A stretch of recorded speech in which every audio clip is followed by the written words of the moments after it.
When the holidays start to feel a bit repetitive, reach for a Sprite Winter Spiced Cranberry and put your twist on tradition.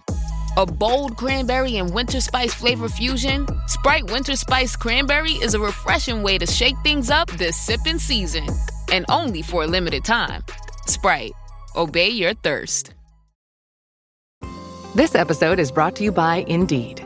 You're ready to move your business forward, but first, you need to find the right team. Start your search with Indeed Sponsored Jobs. It can help you reach qualified candidates fast, ensuring your listing is the first one they see. According to Indeed data, sponsored jobs are 90% more likely to report a hire than non-sponsored jobs. See the results for yourself. Get a $75 sponsored job credit at Indeed.com/podcast. Terms and conditions apply. Live from New York, it's the show that got some great news while they were filling up their coffee cup. That had to change the entire program and my entire attitude. The Patriots. Yeah, I have no idea where he's at on this. How's it? You want him to win, you want him to lose. It's called a classic can't lose. No, but that doesn't. Well, that's okay. true. KW. Yeah. Nick I is tried highly upset tried with you. nicely. He tried to come in and manipulate me. I didn't try to manipulate And it. I I just tried let to him- help the show. But here's the thing. Let's hear it. Can't lose doesn't really work for sports TV, as evidenced by the fact that every time someone else has said it to you, you have rejected it out of hand. Can't lose? Yeah. We mathematically can't lose. It doesn't Here's work. the thing. You know how you You're have to not- be up till 3 in the morning clicking on little ways? Like, what if the Raiders beat this team and to try to sneak the Chiefs into a wild card berth? Here's a fun activity. Go to the Patriots And find a way Loss. No, they're 99%. We don't have to show up. It's on the It's board. just- Half-baked hey, idea. nothing. We Let take me a settle it. 4-week It's bye. not great for competitive sports debate. It's awesome for a fun hang. It's not even awesome for a fun It's good hang. for a fun hang. Exactly. Why will That's people good. tune in after the Bills-Patriots game? Affability.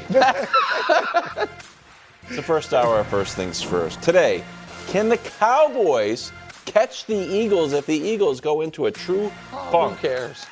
It doesn't matter. This is interesting because both of these teams are on the edge. They're not just assured to be in. It's like asking Elon Musk, Here's your hey, deal. bad news, you lost $20. Not a big deal.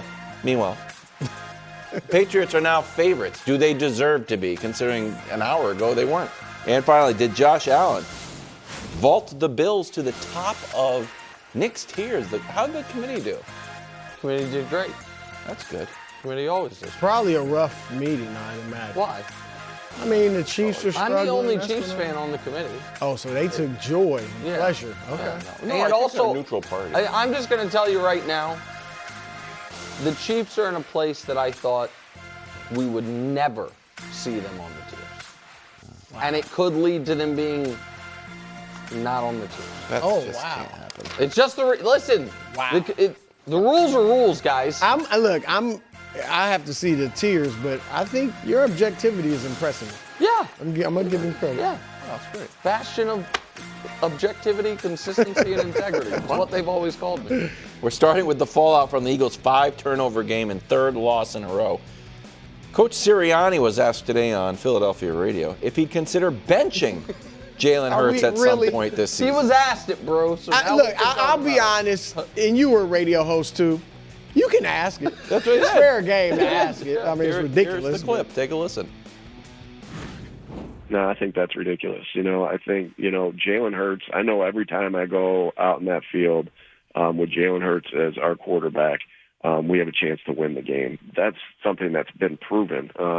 We've won a lot of football games. This is the most ultimate team game. So when you win together as a team, you lose together as a team. It's never just one thing.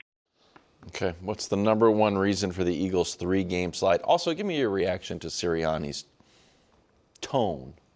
I think he was tired, annoyed, kind of a little regretful that he was doing this interview and all of it. So I wouldn't read more into Because if what you're asking me is his lack of passionate bang the table defense, it hit my radar. He actually handled it well. I thought he handled it off fine. on him. I think Wilds would have rather he went off on him. This is outrageous.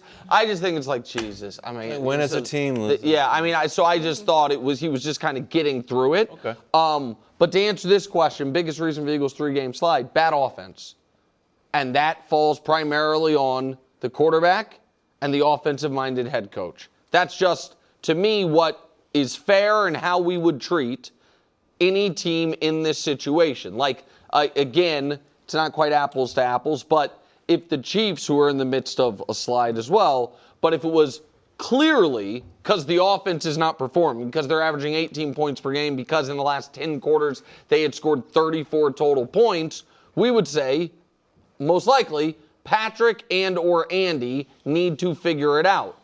And so, listen, this is why I think it is, while benching him for Tanner McKee is ridiculous, I would be greatly concerned if I were Philadelphia. We talk a lot about the supernatural funk and vibes and all of that. Sure. What is true about that year is Jalen Hurts fell off after the bye. And the defense got worse as well. But this is Jalen Hurts that season.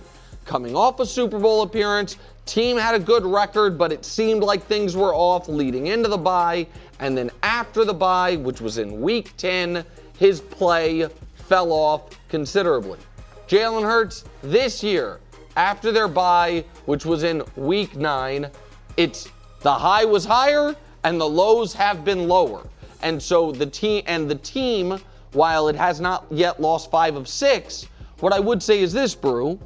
This team, going into the Cowboys game, had lost twice in its previous 25 games Jalen played, and 3 times total in its previous, 27 games or whatever it was. And now they've lost 3 in a row. Mm-hmm. So I would be also concerned about how this type of losing for a team that has not looked. The last time they lost a bunch, they fell apart entirely. Mm-hmm. That's what would add to my concern. Since he's your guy, I'm going to let you have the first shot. Is he, I mean, I have a real answer. Against the Chargers, he turned the ball over 5 times. He was the reason for that. He was the reason. Yes. The Bears I thought, look, he wasn't great in the Bears game. He'd turn over there. The Bears he had 2 touchdown passes. Bears ran for 281 yards. It's the first time they had back 2 100-yard rushers in the same game since 1985. And the Cowboys, they just, hit that cold streak. He played well against the Cowboys. In the first half. For 2 touchdowns? Yeah, and then they had just kept on punting the ball. Am I wrong? In the Bears game, he had 2 turnovers as well. Do you have 2 or 1 interception? Well, they stole the one interception. and they stole the tush push. Oh, yes, the tush. Yeah, yes, so there's a fumble and a pick. Also, I want to play by the rules of the show. When you got the Raiders coming to town, this all feels like spinning your wheels of angst. Yeah, look, I certainly expect them to beat Nick's Raiders. All right, but 2 years ago. The Raiders. Well, 2 years ago when they lost to Arizona, right? Correct. Arizona was coming into town. You thought they were going to get right, and they didn't. Lost to the Giants. Yeah, in that funk. Yeah. So, look, Jalen was the reason they lost the last game, no doubt. 5 turnovers, 31 passer rating speaks for itself. But I don't blame the whole 3-game losing streak on him. But I do agree with you, it's the offense, period. Because he was, like I said, he played fine against Dallas. He was okay, he had his issues against Chicago. But the offense, and I think Kevin Patullo, I'm putting a lot of this on him. Because last year, even though it wasn't a phenomenal offense, it was better. It was 7th in the league in scoring. Now it's 19th in the league in scoring. That's him. I put a lot of it on the offensive line just being banged up. Lane Johnson has missed the last 3 games. They've lost the last 3 games. They're 15-26 when he doesn't play. And they're great, obviously, when he does play. So that's not a sexy answer, but it's true. The offensive line struggles are an issue. And I think it's not only affecting Jalen, but it's affecting Saquon, which is their run game. So I mainly look at the line, the lack of run game because of it. And then Kevin Patullo, at some point, switching offensive coordinators every year will get to you. And it looks like this year's switch gotten to to him. one that hasn't done it ever. He hasn't done a good job. Let me pitch this theory to you. Because yesterday I did like a blame pie on why the Eagles are losing, a little bit like Lane Johnson, offensive line, and Saquon, and Patullo. Is there a little bit of, for Jalen, a narrative, lose the battle, win the war, where his whole career in Philadelphia has been defined, he's the point guard of a super team. Yeah. But if he wears this 3-game losing streak, like, you know what, it's mostly me. The lion's share of it is my fault. That when they come out of it, he might come out with a new reputation as he is the engine. He's not a passenger on a superstar bus. He's the driver. I think the opposite is happening. Happening right now. Yes. But he's saying if they come out. I understand that is a very optimistic way to look at it. I look at it, and maybe we are both approaching it from our own priors, as it's not a super team right now, and look how he looks. They don't have a superstar running back. To Brew's point, they don't, for the first time, in my opinion, in his career, have the best or the second best offensive line. And all of a sudden, we are seeing the massive limitations of Jalen Hurts, the passer. And again, I want to reiterate, that is not the same as saying Jalen Hurts, the quarterback. There is more to being a quarterback than simply throwing the football. There is not more to being a passer. So the offense, to me, Brew, feels very, for lack of a better term, laborious.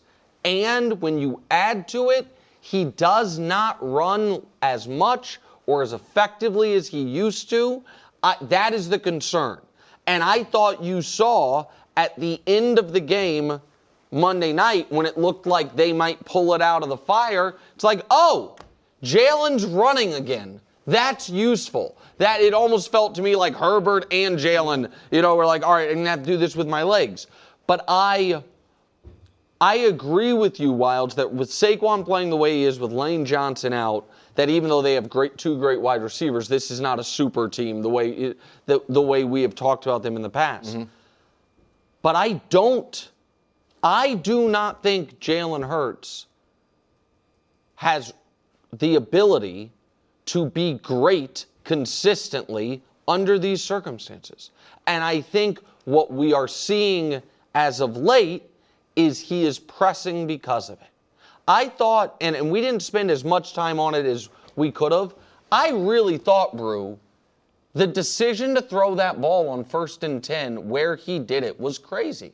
Like it wasn't. At the end of that game? Yes, the game, the pick at the end. It's 1st and 10. The Chargers are on their heels. You know what I mean? He didn't get it up over the defender. Right, but it was going to take it was available, but it needed to be perfect. And for a guy who the biggest film nerd critique of him is, man, if it's not wide, he won't throw it unless it's wide open. That's what was frustrating AJ. It to me was shocking that he took that chance when people were frustrated with him a few months ago, that of not making far easier passes under far lower leverage situations to avoid a turnover. Here's my frustration, and I said it to you yesterday. Jalen Hurts isn't above reproach.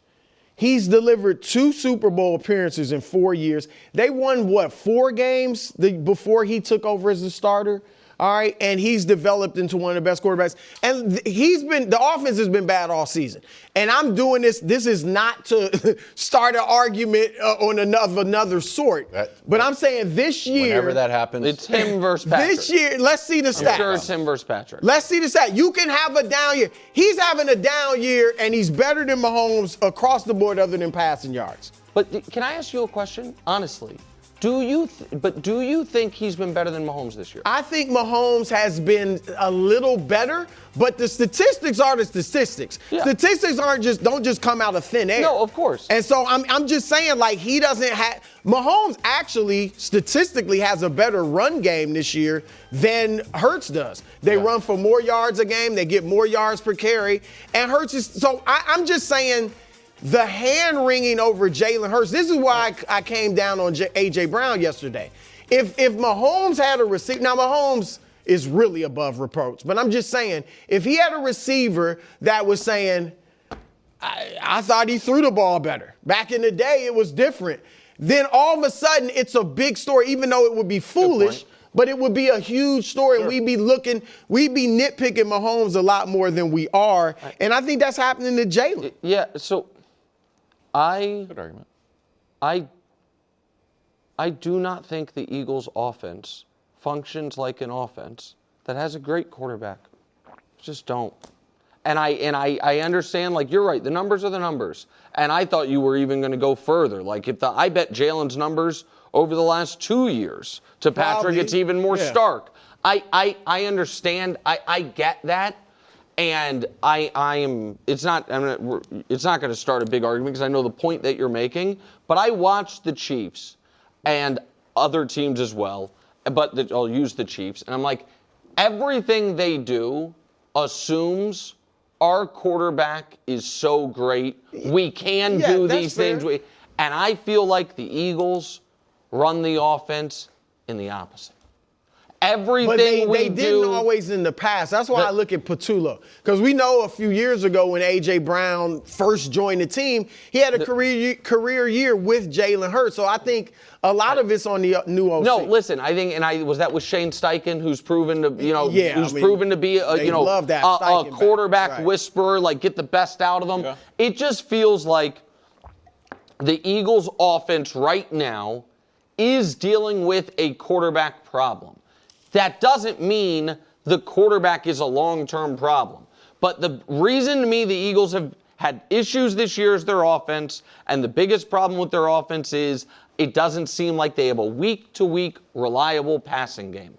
And so, and maybe they didn't bank on going from the best rushing attack in the league to a below-average one, and they haven't been able to overcome it. 8-5 Eagles can be caught by the Cowboys if this slide evolves into a full-blown funk.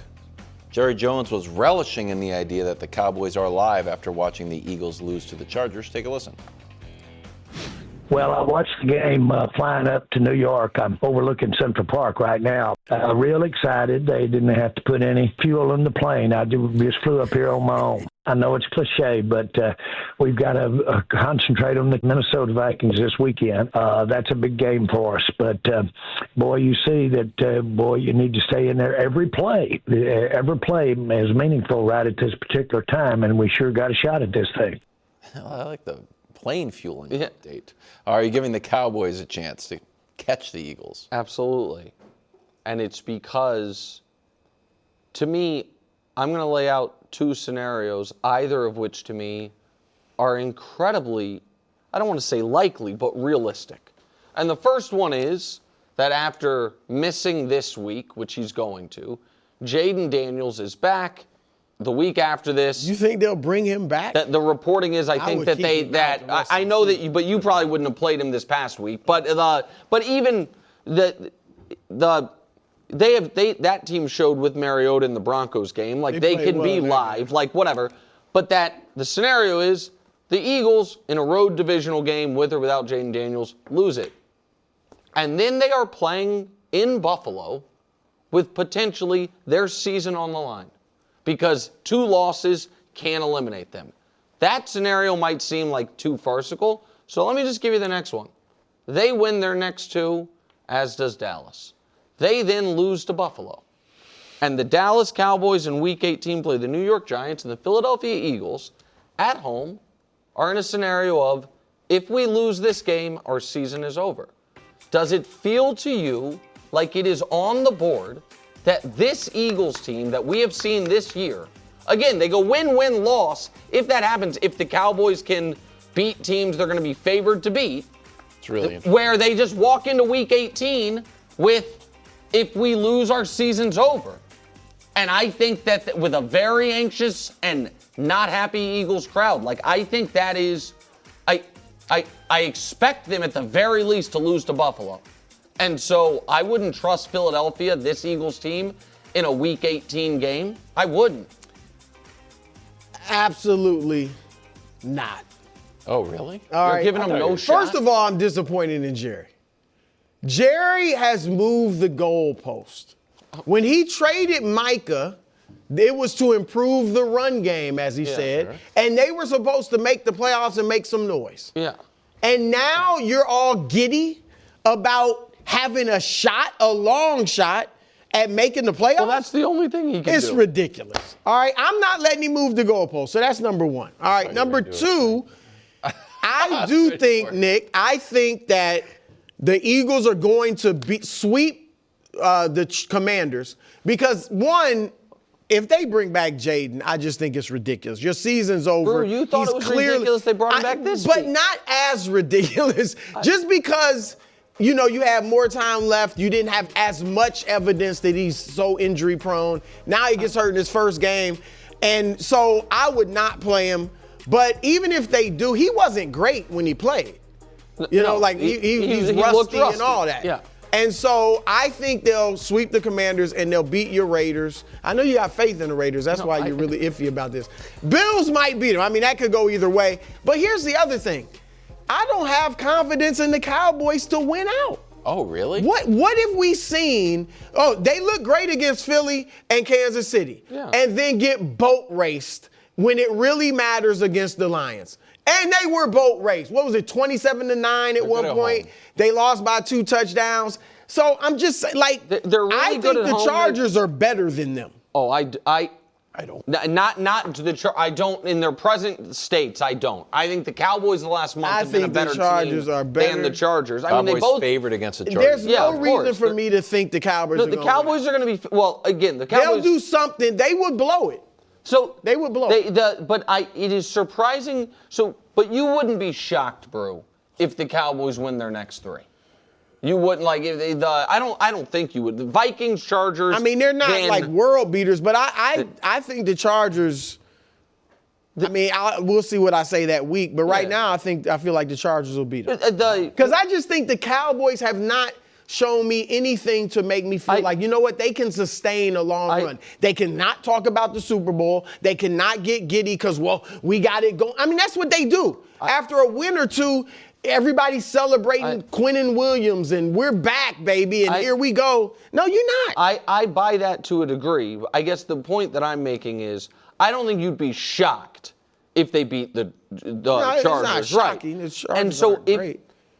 If the Cowboys go 3-0 in the next 2, and even if we give Philly the road Commanders game, if they lose to Buffalo, they walk into Week 18 with the season on the line. And this team has felt to me like a team that has been waiting to... They brought in an inflatable bunny to the locker room because the vibes were so bad. God. They responded to that, bro, with the worst game the quarterback's ever played. Like they are now... And listen... You're right that I have been wrong about the Raiders. I have been wrong about the Raiders. I also will say I don't love Monday night overtime devastating losses the following week. I'll tell you that much. Now look, if they lose to the Raiders, well, if they lose to the Raiders, their season's over. But I don't think they're going to. I don't think they will. But I am giving the Cowboys a chance. 25%. Okay. 25%. Yeah, 1-4. Wow. 1-4.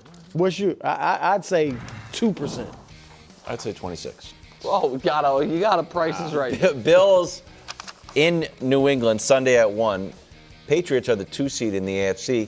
And this question was originally about them being underdogs. And different books still do have them as underdogs. Oh, you should hammer that then. Do you want to take this segment off? No, I'm good. I'm not going to be betting the Patriots this week. You should hammer that if I were No, I you. love that DraftKings is going to let me get the Bills at +1.5. I like that. Do you think... So what question did we land on here? Should they be favored? Should they be favored? Are you surprised this line move? What was your reaction? I feel like somebody saw the show. When I said, look, they should be favored. Thank you, bro. It's an insult to them. Now, I think they're going to lose, but I'm just saying. That's what I They said. should be favored. What are you talking about? Bro, I tried to talk you off this What are take you on the talking call. about? It's They should be confusing to favored, the but you audience. think they're going to lose? I think they're going to lose, So but why that doesn't shouldn't they be mean what favored? Joe Public thinks. You're at home. You've been the better team all year. Yes. You have the better team on paper, offensively and defense as far as balance. Your quarterback has outplayed their quarterback. So why- You beat them in their building. I know all this. Division game is different. Yeah, division games are different. Okay. It's tough to sweep somebody, especially the guy that's been the king of the mountain. Hold on. Can we stop saying the Patriots have better offense than the Bills? Balance-wise, he said he put. But it's not. Well, I was saying offense and defensive balance. Okay, well, yeah, I mean, both are in the top 10. Yes, they have a better defense than the Bills, and the Bills have a better statistical. And to me, they've scored more points. The Bills have. They're also the better running team, right? They have to be. Best run team. Yeah, Bills are the best run team. Right. They're the best run team, and they have the reigning MVP as their quarterback, and they scored more points. So I think it is. I think Patriots have a great offense, or a really good offense, I should say, and a great quarterback is what I feel. But I don't think the Patriots have the better offense of these two teams. If the Patriots win, it would be because one of two things happen, I would imagine. Either the Bills' run defense is just awful, and the Patriots take advantage of it. But your guys' biggest weakness offensively is your running game. And I know you think it's a weakness by choice, but again, if we're going by the stats, like the only thing you guys aren't above average in is running. And the other reason is if Josh has a bucket of turnovers. That would be the concern. You seem like you're with me that the Bills are going to win. I'm definitely with you. Are you still playing the fence? I've never played. No, well, I haven't played the fence. I think that the Patriots. Just admitted you I was played trying to think. Yeah. I think the Patriots are going to win. And at the same time, you can call me a coward, you can call me all sorts of names. It's not the worst case scenario if we lose. But I'm not going to come in here devastated. I would with like a blowout loss. Now I'm not saying it. I don't think it's going to be a blowout. I honestly, outside of injury, I don't know anything that would dampen my spirit. Hold on, can I say something to you? Because this is. But I do think we're going to win. I'm not sure. Did I interrupt you? I've got all sorts of statistics, but I'm willing to field your question. If you truly believe, and I know you do, that this team has a chance this year to make a Super Bowl. Yes. Then every loss, any loss before you secure the 1 seed should feel devastating. That's the part of this that I really reject on its face to you on your we want to be tested, we could take a loss.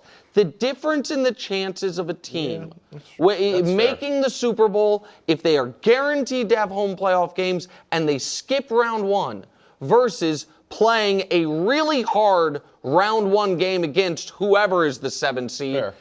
So you should watch all of these games with a white knuckle intensity of until you get the 1 seed and the fact that if you finish with to be miserable. No, we won 10 in a row. It can't be oh my gosh, we need to win 14 in a row. You're right. You can't feel that way unless you feel like this team can win a Super Bowl, and you feel like they can. Those are the stakes. I'm just a few things. One, I don't think Denver is going to go on this. I think Denver is going to lose to the Chiefs, and I think the Packers are going to beat Denver. So I think we can afford a loss and jump. I think I can have my cake and eat it too. Again, I don't want to lose, but I do want a real playoff atmosphere. I don't want to just keep on beating up on, the Falcons and the Dolphins, who, by the way, beat the Bills. So I know we have the easiest schedule, but those teams have beaten the Bills. I view them as tomato can easy victories. Coming up next, Lamar Jackson. You know what? Not at practice today. Not great. Not great. I mean, I just think they're not practicing him the rest of the year, pretty much. No, he's not practicing himself, bro. The Who's Down in Who Newville were making their list, but some didn't know Walmart has the best brands for their gifts. What about toys? Do they have brands kids have been wanting all year? Yep, Barbie, Tony's, and Lego. Gifts that will make them all cheer. Do you mean they have all the brands I adore? They have Nintendo, Nespresso, Apple, and more. What about... So the Who answered questions from friends till they were blue. Each one listened and shouted, from Walmart? Who knew? Shop gifts from top brands for everyone on your list in the Walmart app. All right, confession. I'll be honest with you. We are not the #1 podcast in the world. Sometimes I just say it, an affirmation. That's weird. But Gianna came to my shared office today and said, we have a new hill to climb. We are 45 million views away from 1 billion views all time on YouTube. And I said, Gianna, I'll be honest with you. $45 million seems like a lot. No, we could do No, that. you're talking about $1 billion. No, we could do 45 million views before the Super Bowl. So before the Super Bowl. 45 That's million the goal, people just Gianna. watch once. Wow. Or else, That's oddly, how about this? Gianna's fired. Wow. Tough one. How about that? He runs a tight ship. Sorry. Get on it, Giannis. Another week, another day of Lamar missing practice. Not good, bro. I know. It's every week. I don't know what. I mean, you said it. You said he's hurt. But Okay. I mean, that's what you've been saying. Harbaugh kind of explained why he keeps on missing practices. He did this yesterday. Take a listen. It's a long season, man. I mean, these guys go through a lot. You know, Lamar, much as anybody, he's got the ball in his hand every play. He's making plays. He's doing what he does. He's competing like crazy. You know, so there's going to be times where he's just not going to be up for practice. What's best for him to be ready to play his best on Sunday? That's really what matters. If it's not the best thing to practice because you want to get your body right, that's definitely got to, you know, I think you have to respect that as a coach. I know you have to respect that as a coach. So I respect Lamar and his judgment. Lamar and his judgment. This is odd. Here's the stat that I want to put this stat out to pasture brew. Poor Josh has to update it after every bad game. Completion percentage, yards. Well, we know it's the worst bad. run of his career. It is the worst. And then you say, I expect him to snap out of it. And then come Monday, I'm like, Josh, can you update that graphic again? Do you believe we'll see the old Lamar? And give me your take on this missing practice. I don't think we'll see the 130 passer rating Lamar we saw last year or the beginning of this year. But I came across some interesting numbers that stunned me a little bit. Okay. I looked at his numbers from 2021 and 2022, the entire seasons. So that's 2 seasons combined. And his numbers this year. And look at him. The numbers this year are better. Now, I know he had the boost in the beginning of the year, but my point is he seems to have done this in his career a little bit. Like his first, you know, he had the MVP. His first year was whatever, as a rookie. Second year was phenomenal. Then he has these 2 bad years. But he was a much better runner those years. Yes, he was. But the passing is starkly, Correct. I mean, the TD interception ratio is much worse. Yards per attempt is worse. Passer rating is much worse. So what are you trying to say here? I'm wondering, now those were the years, Nick, too, that he was hurt. At the end of the year. Yeah, at the end of the year, he missed with some seasons. This is an injury graphic. No, I'm just saying he hasn't been, we've seen it even with Mahomes. Quarterbacks have down years. I mean, Brady wasn't ever terrible, but, you know, your years fluctuate. And I'm just wondering, he's already done it in the past. Is that what this is, in addition to some, you know, kind of nagging injuries? I don't think it's anything too serious. All right, just so to be clear, to clarify something you said. It's not an injury graphic because those years he was healthy and then got hurt and missed the end of the year. But wasn't it sort of a nagging thing? I don't remember what he his suffered. It was in hamstring. No, it was one of them wasn't sickness. one of them was an ankle, and the other. But regardless, he suffered an injury in a game and then missed the final 4 weeks. But that's my point. He was a good quarterback those years, but he wasn't. These last 2 years prior to this one, he went to another level when he won his 2 MVPs. I totally and now he's kind of back to agree with that. But I think putting his numbers this year together for a year is not the story of the season. The story of the season is before he had the hamstring injury, he was having a year like he had last season. They were losing because of the defense. His numbers were unbelievable. And then since he's been back, or his last 5 games, his first game back he was fine, Danny had these graphics on Breakfast Ball, and I just said I want to see them again because I thought they were stunning. So just roll both of the Lamar graphics if you would. I don't care about which order they're in because they're both, it's unbelievable the company that he keeps right now and his rankings. So last 5 games, it is not a stretch to say he's been the worst quarterback in the league. That's a stretch. I mean, That's a stretch. I mean, passer rating, they rate that's the a passers. stretch. True. I'm not. It's actually worse than the worst quarterback in the league. How about all those guys that are off the mountain? But They haven't played all. Brew, 36 is worse than. Brew, he's 34th. Hold on. I see what the numbers say, but when I show you numbers about Patrick Mahomes, you say, well, the numbers don't matter. We're 2 for 2 on Patrick Mahomes. No, I'm just saying. I know. Brew, I would not say the worst in the league. Who's it been? Jalen Hurts just threw had 5 turnovers in his last game. Okay, maybe that. All right, so I'm just saying. I think Jalen Hurts over the last 5 games has been better than Lamar. I just think saying worse than the league is ridiculous. There's no way Cam Ward has put up better numbers. Well, Brew, I can tell you by definition, he has a better touchdown to turnover ratio because. Do you think Cam Ward has played better than Lamar Jackson over the last 5 games? Probably not. Cam Ward was okay against the Seahawks. Brew, fine. I'm just saying, that's what I'm asking you. But bro, what do you make of these numbers? Hold on. Lamar Jackson has been terrible the last 5 games. I'm just saying, the worst in the league. Okay, let me rephrase it because this isn't even the point I was trying to make. I forgot where we're going. I'm not saying Lamar over the last 5 games has been the worst quarterback in football. I'm simply saying he's played like the worst quarterback in football would. Here it is, Brew. Worst passer rating since week 10. It's J.J. McCarthy, a guy who doesn't play anymore. Jalen Hurts, to your point, he's on there, and Tyrod Taylor, who's hurt. So he's among the worst. So here is the point that I want to bring to you, Coach. And listening to that Harbaugh commentary. Can I have you one caveat? Dusty just got in my ear. Just a rest day, no official injury designation. Great. He might. No, but tomorrow. Right. Missing a day of practice has not worked, and he should stop doing it. And he plays the game, he doesn't suffer visibly like a re-injury during the game, he doesn't miss the end of the game, and then the first practice of the week, or last week it was the second practice of the week, he misses, then he plays the worst football of his illustrious career, is this stretch right now, and then they do it again. And then when Harbaugh's asked about it, he's like, basically, we trust the player. Harbaugh makes it very clear. This is not a team decision. This is a Lamar decision. I'm here to tell you, I think it's the wrong decision. I think what we're seeing is Lamar Jackson, for some reason, has not played well when missing these practices. Yeah, so he's missed 5 weeks in a row. He's missed a day of practice. Now, with that 5-week period, we saw the numbers that he's put up, including under 60% completion, 5 straight games, which he's never done in the course of his career. Outside of that, he's averaging almost half as many rushing yards as he normally does. So that's significant. He's being sacked at double the rate that he normally gets sacked. So those are obviously things related to his mobility.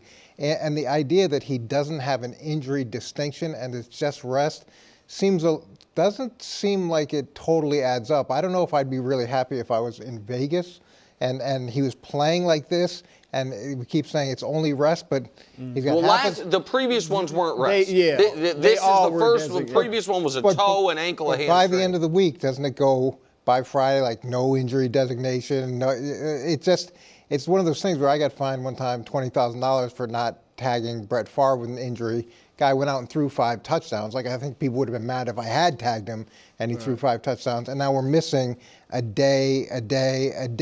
He's got no injury designation. And for the head coach to say, I think this is the right thing. Oh, no, I know it's the right thing. Really, as the head coach, you get to decide if he's cleared by the medical staff, whether someone practices or not, unless there's someone above you saying that's not going to happen. Lamar's going to get the day off. But does he – look, we all know. I think Harbaugh should be on the hot seat and the way things are going out after this year.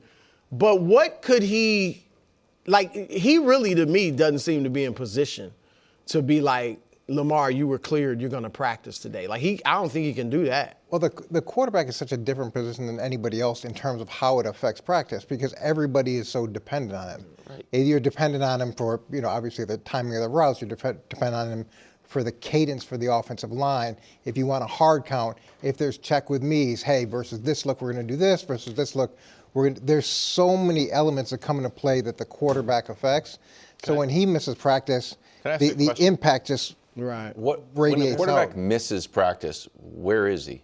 For your practices, I'm out, but it's a rest day for me. I'm Yeah, you still can just- in the building, and you I'm can be still on the sideline, you can be in the huddle, you can be at practice. Is there value in me participating in some of the non-physical stuff? Well, that would be listed as limited. Yeah, then you would be LP instead of DNP. I can't just be sitting there. No, you can sit there. You can sit there and if they want me to do a hard count, guys, then I'm limited. Well, then you'd be limited. Well, it's just, again, for efficiency, practice is time, the reps, everything is timed down to the minute, and you're trying to be as efficient for the whole group. So if you're like, okay, Lamar, come in for this one hard count, you can do it. It's odd. Just, it's an odd situation. Can I say something, Brew, that I think you might agree with me on? Yeah. I have no evidence of this. It's just what I believe. And I think I have a lot of circumstantial evidence. I think Lamar's ready for a reset. I think coach, not team. Yeah, not for him. Not that he wants to go somewhere. Right. I think that Lamar has given us a bunch of signals this year, and he very well might be right, that, I think this iteration of the Ravens has run its course. And I think him after that game in this position, not putting in a full week of practice is actually stunning. And the coach and it being called a rest they could call it, he's been dealing with injuries. They could easily be like toe out. The fact that they are making it known, no, he's healthy enough to practice, we're giving him a day to rest. The coach is saying, you got to trust the player. Meanwhile, the player's playing the worst football of his life. The coach is on the hot seat. The division is being frittered away, and Lamar is not practicing. And you already lost to this team. He's taking the day, and to Coach's point, he knows everyone's work day is now less effective because I'm taking the day. Now the only other thing I'll add, the flip side of this is if the alternative is he practices every day, but he may or may not play. Like if this is the only way that he can get to Sunday, then you just got to suffer through it. Yeah, I agree with that, but it doesn't seem like it doesn't seem like and when you watch him on Sunday, he doesn't, like Joe, Herbert were like, oh. Oh, Hilton stay, your beds are soft and cozy.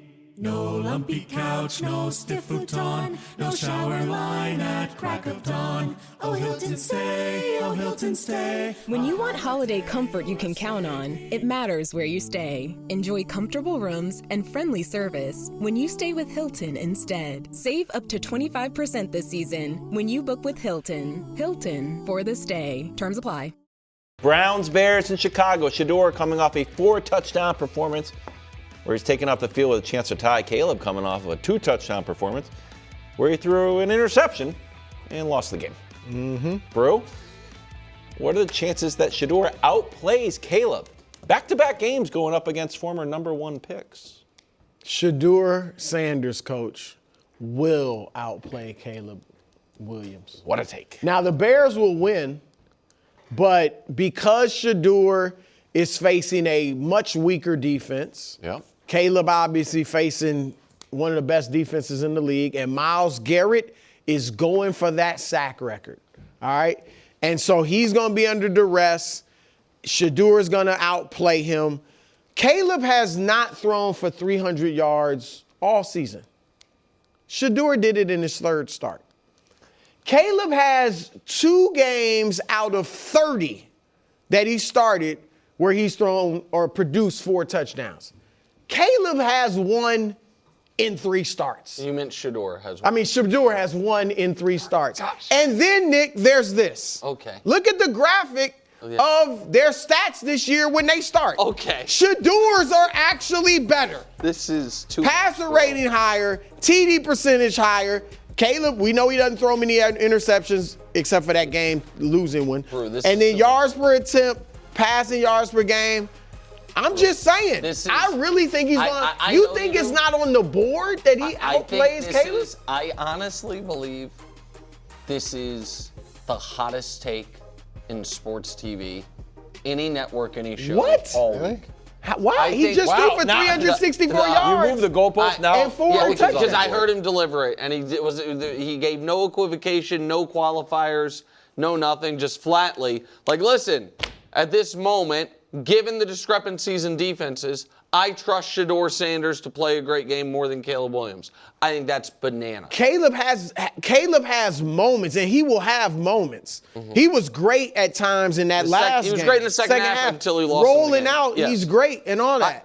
But he is not consistent. Neither one of them's that consistent. Yeah, I'm just saying with the discrepancies in defenses, I think Shedeur's going to play better. So here is. I don't know why y'all shocked. Coach might agree with you. I don't know. Here's where I stand. I thought that was a very impressive game by Shedeur, but I am not yet fully convinced he's a real starting quarterback in the NFL. I'm not fully convinced either. Okay, so because of that, so a guy that I don't know if he's actually even a starter in this league versus a guy who I know is a starter in this league, right, and I believe one day will be an excellent starter, and this year has shown flashes of it. Mm-hmm. I of course trust that the latter more than the former. Even if the defenses are drastically different, but and the Browns defense has particularly at home this year, this is on the road, been excellent, but we did just see the Titans score 30. Yeah. And I'm not saying at this moment, and I'll be quick, Coach. I'm not saying at this moment I think Shedeur is better than Caleb. I know you're not. But I do think he will outplay him Sunday.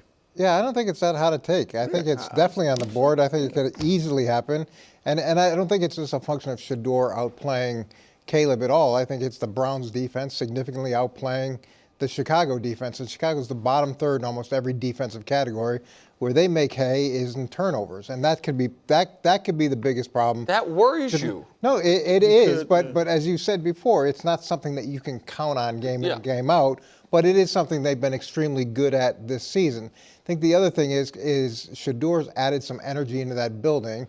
So Chicago's hoping to get the Browns on life support. That's not what's going to happen. The defense is going to play really well because they're excited about where Miles is, and they also have maybe the defensive rookie of the year.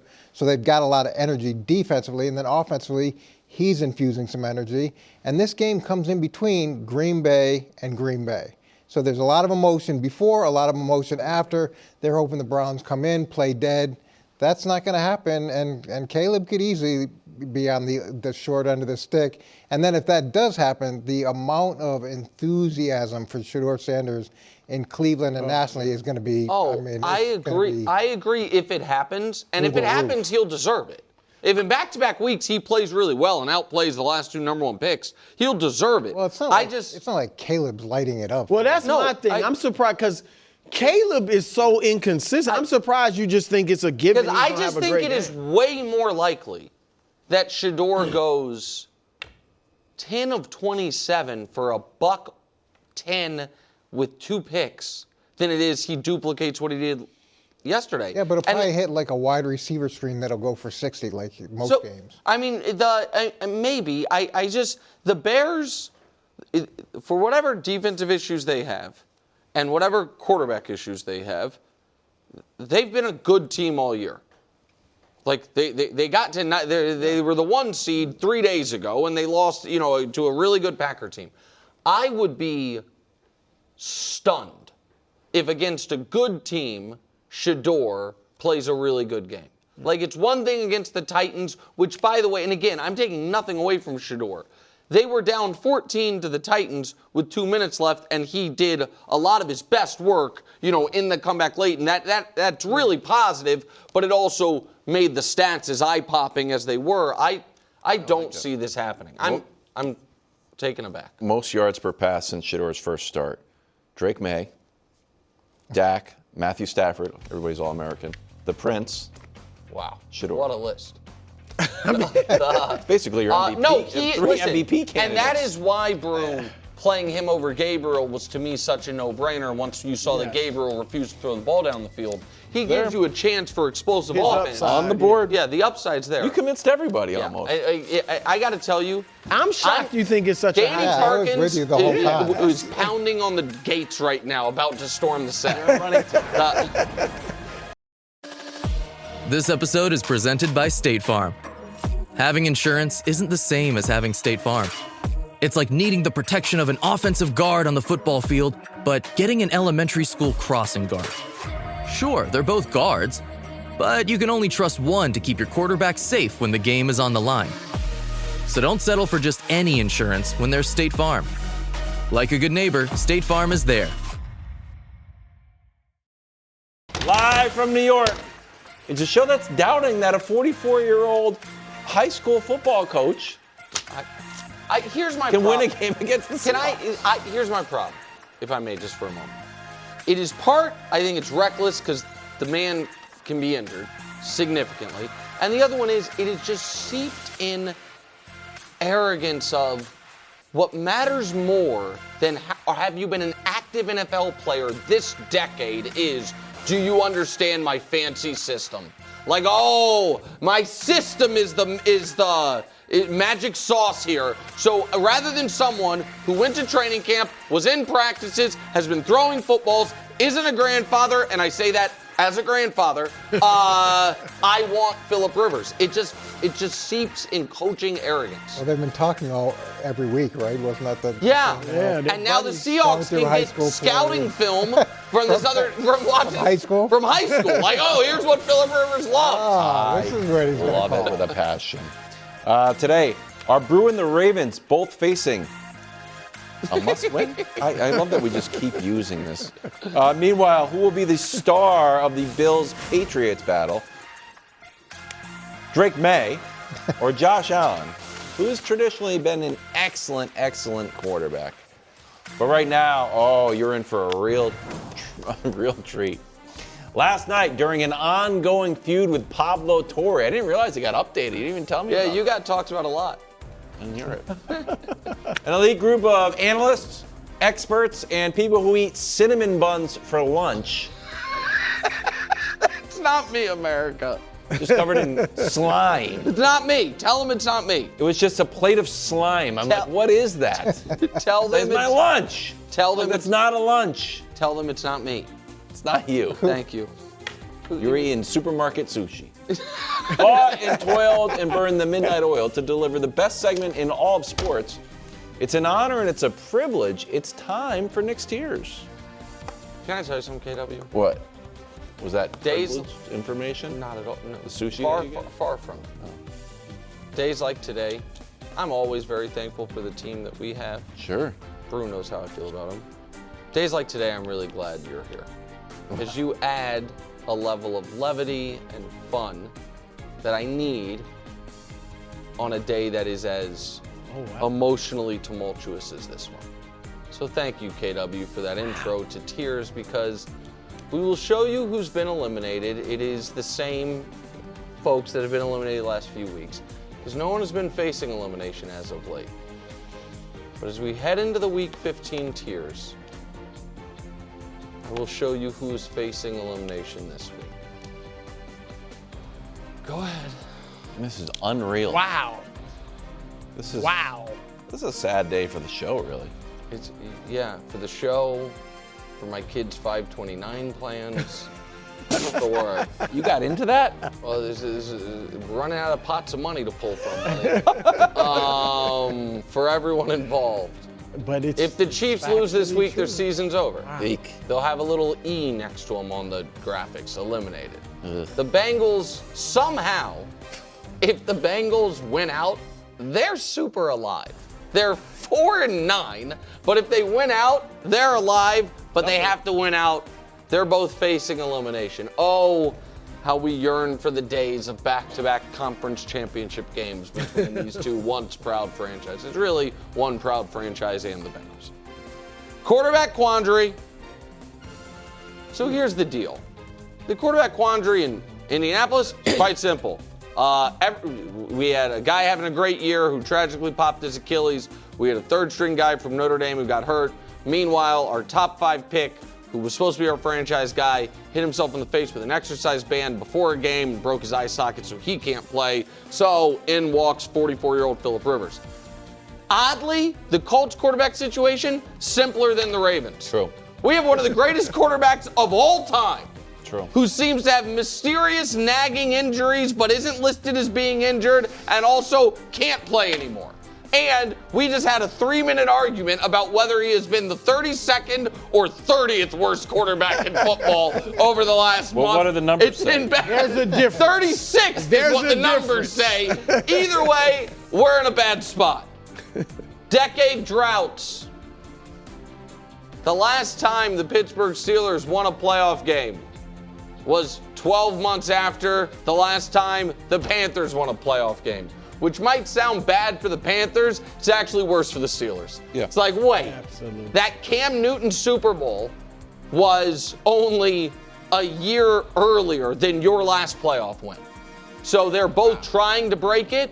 They both could. I think one of them, the Steelers, are likely to make the playoffs. I don't think he's breaking the drought. Who do you want to be? Eagles or the Cowboys? And here's what I mean. And KW is going to hate this. Who would you rather be moving forward? Which franchise? Which franchise would you rather be right now at this moment in time? The Cowboys, who seem to have found their coach, who know they have their quarterback, who have the building blocks of star players, like it's either locked up or going to be locked up, or the Eagles, who best receiver we think is on the move, whose star running back seems to be, not a star running back anymore, who's we don't know if they have, we all assume, well, they're going to obviously change coordinators again, so it'll be 8 coordinators in 8 years, whatever it is for Jalen Hurts. Question about the quarterback, I'm just curious, moving I would forward. still go with the Eagles. Because of ownership. And better management. The GM's great. Yep. But it all of a sudden Super Bowls. But every other year they get to the Super Bowl. But it's moving forward. We know what the past has been. I just think it's closer than you think about who has a brighter outlook for next season. And I think for both of them for this season, we're not going. It's a rough day. That's the hottest take. That's a hot one. Brew, you're gonna Hotter than your take. Right. Brew. I thought this was rude of Marshall, to be totally clear. Cute teams. The Bears and the Bucks. Felt like a real night. Bears. It felt like, so listen, right now, the committee feels both of these teams are in the same bucket. Expect them to be in the playoffs. Would be shocked if they make the Super Bowl. And I know that's how you feel. I obviously strenuously objected because I picked the Tampa Bay Bucks to go to the Super Bowl. But that's where they have them. Banged up but battling. Chargers, Lions, Niners. The title speaks for itself. These are 3 teams that have been fighting through it all year. The Lions, once again, are banged up on the defensive side of the ball, but also some offensive injuries. The Niners been ravaged by injury, and the Chargers, cluster injuries on the offensive line. Still tough out every single week. Potentially you're going to get, at least one of these teams makes the playoffs. Right now the odds are 2 of them do, and there's a chance all 3 do. Next, importance of charisma. And here's what I mean. Think about the PR difference these 2 teams get because of the charisma of one of their coaches versus the other. People watch DeMeco Ryans, they're like, I would go play football right now for that guy. He looks great, he's flexing, he's yelling at people, the team's playing great, they have 8 wins. Then people watch Liam Cohen, they just hear Duval in their head all the time. It's a little videos are getting there. Right, exactly. But people are like, we don't believe in the Jags. It's just, if you had DeMeco Ryans' look and personality, and you flipped them, people are like, man, that Jags team is tough. I think Jags team is tough. I also think Texans are tough. All right, now we're going to have themes the rest of the way. The most to gain, the Patriots and the Broncos. Gain a 1 seed, gain making a Super Bowl with your second-year quarterback, for Sean Payton validating a preseason prophecy, if you will, for the Patriots, really, truly saying we are back where our fans believe we deserve to be. The most balance, the Seahawks and the Packers. Feel like they can run on you, they can throw on you, they can play good defense, they can turn you over, they're well coached. The most pressure, the Buffalo Bills. There is no team in football under more pressure to make a Super Bowl than Buffalo. if they wake up and the postseason does not have Patrick, Lamar, or Joe, and what's sitting between them is 42-year-old Aaron Rodgers, maybe 44-year-old Phillip Rivers, and then a bunch of kids. And then at the top of the tiers, once again, Coach, the most talent. It's just the best team in the league with, in my opinion, the second or third best coach in the league, the guy who's going to win MVP at quarterback, great receiver duo, underrated defense. Those are the Week 15 tiers. I really don't like Kansas City sitting on the bottom of the tiers. I have a real problem with that. Wow. And I put them at the bottom, you want them even lower. Maybe I'm a Kansas City guy these days, but the fact that you're giving up on them at this point. Not giving up on what a turn. It just feels wrong. Hold on. I'm not giving up on them. It feels like you've given up on them. Are the Chargers your lock of the week? Hold on. Like how could you possibly put them at the lowest? There's multiple teams that they're better than the Ravens right now, easily better than right now. Yeah. And maybe this is the USA Today. You just listed, just because and without any real thought to it. But I thought this was about where the team stood in terms of the quality of the team. And I know they didn't play well last week, and I know they've had their challenges. But the fact that you've abandoned them, how dare everybody that's unbelievable. Like I'm stunned. I really struggled when I saw this, and I think everybody in Kansas City should just be a little bit upset. No, because here's the thing. Are you done with this nonsense? He did it to the Prince. I didn't do it to Stop it. Caleb. I don't. He had a banner getting rid of Hold on. Have a bad year. Take control of the show. I think he's trying to support you. Listen. I'm disappointed. I am not going to stand for this, and I need to explain a few things. First of all, what I could remind you is it's not just my opinion, it's a committee. Second of all, but that's not the point, because the point is this. The facing elimination tier has nothing to do with how good you are as a team at this point in the season. It is a binary question. If you lose this week, is your season over? If the answer to that question is yes, no matter how good I think your team is, you are facing elimination. Well, you don't need to be on the bottom.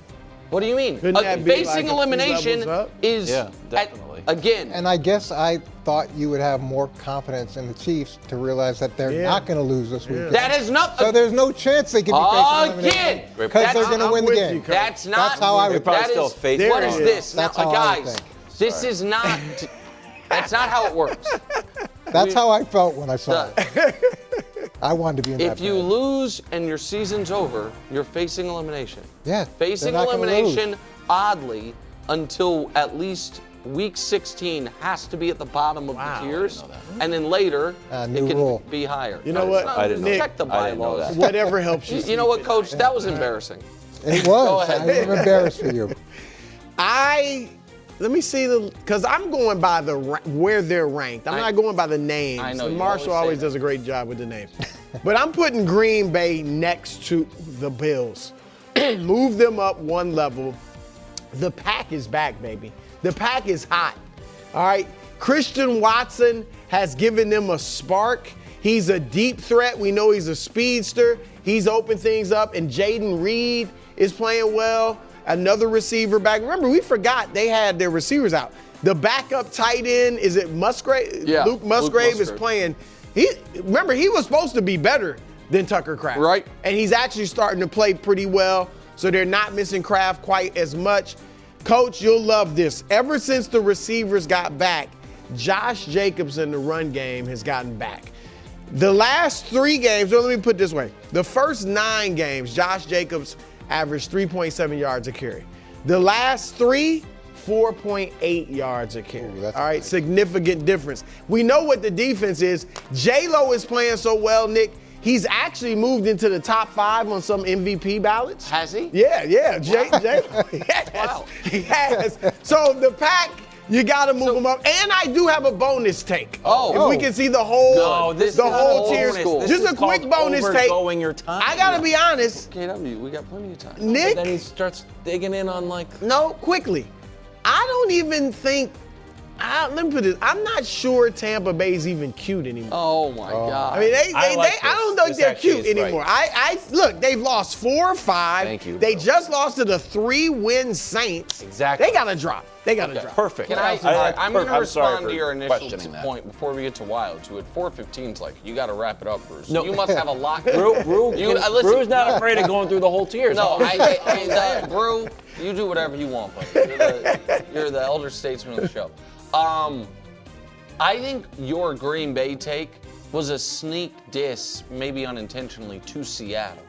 Well, I think they're better than Seattle. So I have no evidence they're better than Seattle. Well, I know you trust their quarterback. As much as you have your questions about Love, Jordan Love in the playoffs last year was as bad as Darnold in the playoffs last year. Yeah, but Darnold, we haven't seen him play a great game. No, we've seen Jordan Love play 3 playoff games. One was awful, one he threw a horrific game-losing pick but was otherwise okay, and one he was great. Darnold, we've seen him play 1 playoff game, he was awful. So the sample's not massive, but you're right. I just think Seattle's defense might be as good as Green Bay's. You're talking about the Green Bay's receivers.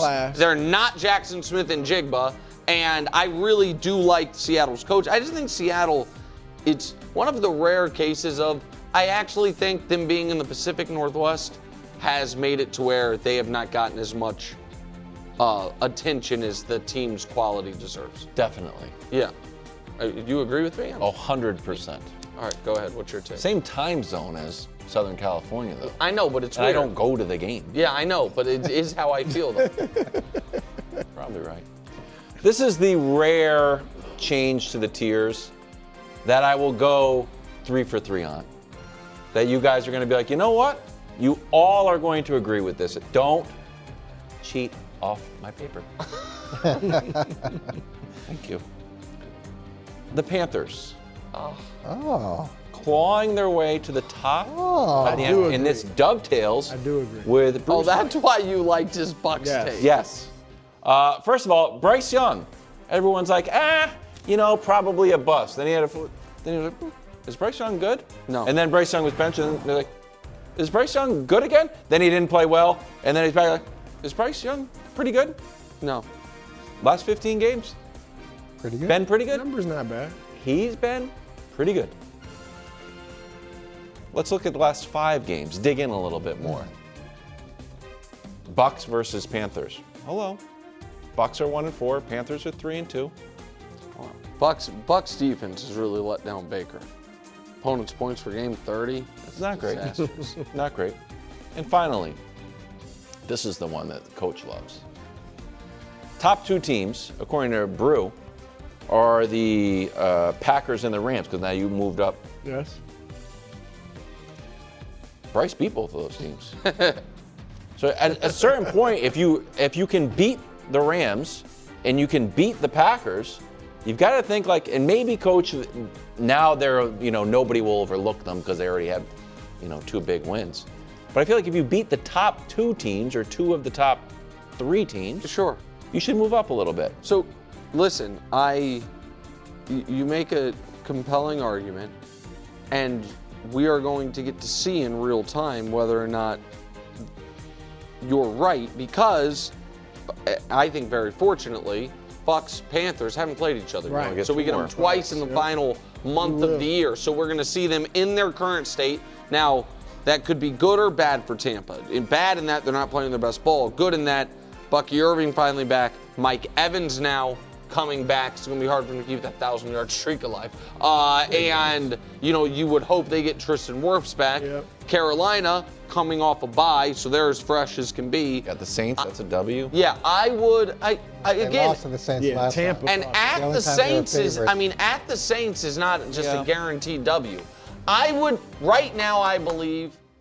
So Carolina is 7-6, correct? Yes. Yeah, both 7. I think Carolina is going to finish at 8-9. So I think they're going to go 1-3 down the stretch. I think Tampa will beat them both of their games. Wow. But we'll see. So we'll see. I am. Oh, way to be negative. Listen, I just don't. I don't. And I think you overstated the corner Bryce has turned. But we'll see. I need him in the playoffs, so the I love Patriots their Wilds. beat a playoff team too. It was good. Wow. They were smashed the Panthers early on. Oh, this is again. What? Dude, did the folks at EEI reach out to you yet? No, not yet. This episode is brought to you by McAfee. Yes! Playoff tickets! Just need to click here and... Wait, what? Fake site? Good thing McAfee threw the red flag. That would have been $400 gone. McAfee blocks risky sites so you don't pay for seats and other things that don't exist. Plans start at just $39.99 for your first year. That's cheaper than parking on game day. Learn more at McAfee.com/online protection. Holy cow. Lions, Rams. America's game of the week. That's on 4. That's right after Raiders. Some people had going in the playoffs against the... You know what? What? Brew started that, not me. And you know what? I allow it from Brew because Brew owns his awful takes as well. That's mine. But every time we bring up your Panthers horrific Super Bowl picks, you're like, I do it for the content or something. You hide behind I'm the funny guy. Time for a segment that grows more literal by the day. It's must win. Bills at Patriots, rematch of Week 5, where Buffalo's penalties and turnovers doomed them and turned out to be win 2. What is now a 10-game win streak for the team of the century. Brew, you're the reigning champion of must win. Who is this a must? Wait, hold on. Oh no, I'm sorry. The question is going to be, who is this a must win for? Or do you want to pass or play? I'll play. Wow. I'll play. All right, this is a must win for the Bills. All right, this is supposed to be your year. This is it. No Mahomes. Maybe no Lamar Jackson, no Joe Burrow. You cannot, Josh Allen, I'm sorry, cannot let a bunch of young bucks, Drake Maye and Bo Nix and these guys CJ. beat him. Yes, get to the Super Bowl before he does. But to get there, you need to send a message to the Patriots. Now, you need to send a message to all of us, the media, but to yourselves, but also to the Patriots. You need to humble the Patriots. Patriots are flying high right now. 10 straight wins. They think they're all that. They came into your house and beat them. You need to send them a message that we are still the kings of the AFC East, even if you win the division title this year.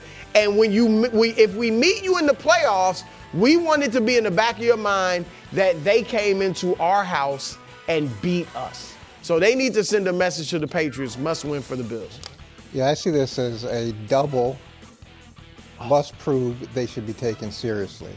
And here's what I mean by that is the Patriots, they've won 8 games since they played the Bills the last time, but of those 8 games, only one team has had a winning record. So there's that. So now the narrative could be, hey, really well-coached team, doesn't make a lot of mistakes, but has an easy schedule, and that's how they've gotten to where they've gotten to. Fair. Now, the flip side of that is Buffalo, who has been up and down all season, had obviously a really good performance last week, but when they played New England the last time, 3 turnovers, 11 penalties, Diggs had 10 catches.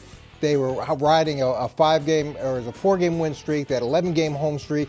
They weren't taking New England very seriously. So now this is both teams poised to prove, win or lose, to prove that they should be taken seriously. Double must take seriously. This is a must-win for KW. Because KW is right now, in my opinion, afraid to truly love again. Afraid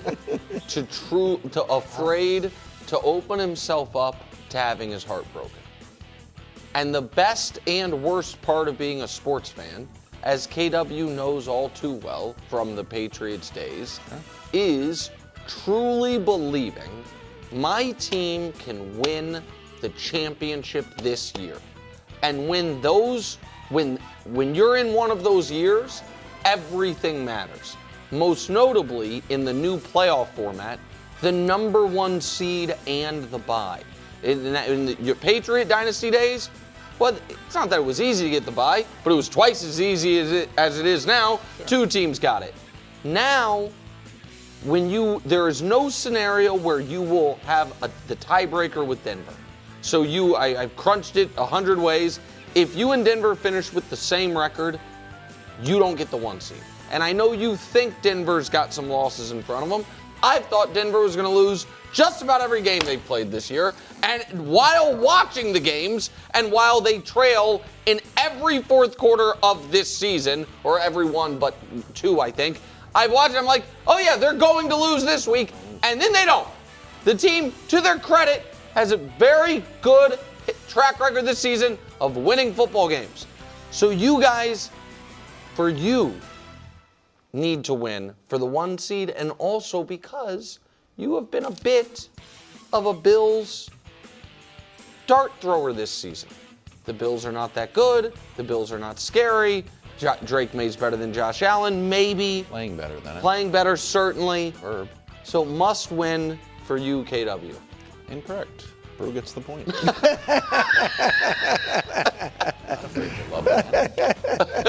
Lamar didn't practice today. Joe Burrow did.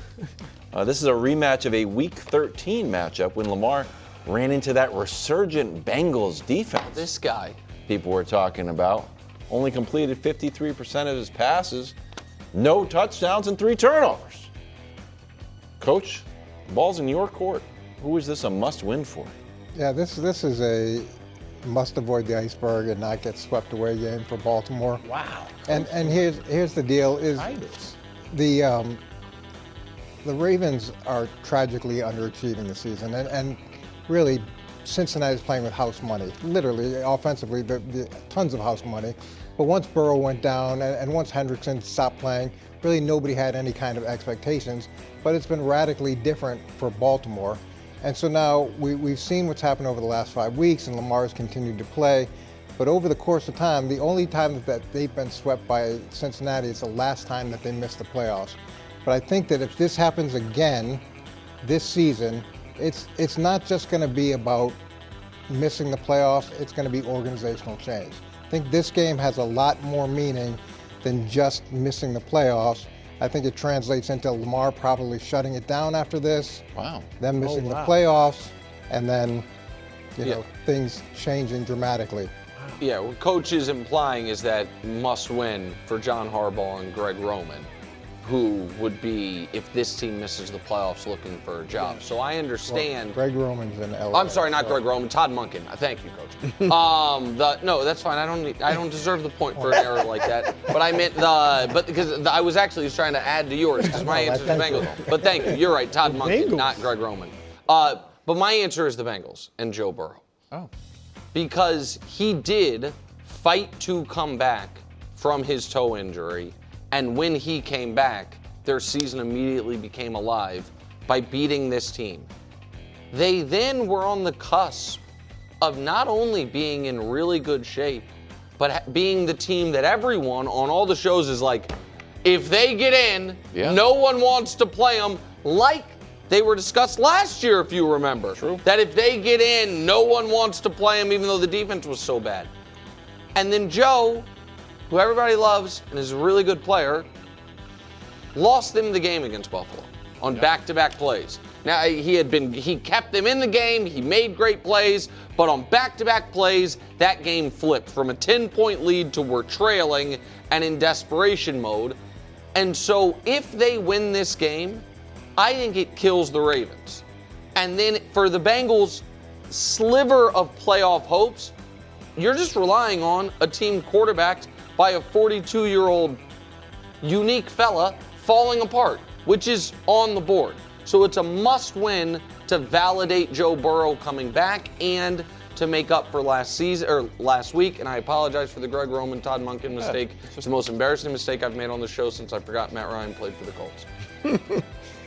Look, another old quarterback. I am not gonna let the Ravens off the hook. Despite their 6-7 record, despite their poor play all season long, they are still Wild's S-Bob. Of course. Still. All right? So it's not about, I'm not going to feel all good, Coach, if they win the division and get into the playoffs. And everybody will celebrate, oh, they made it with a 9-8 record. No. You are supposed to get to the Super Bowl and win it. And if Mahomes isn't there, if Joe Burrow isn't there, all the more.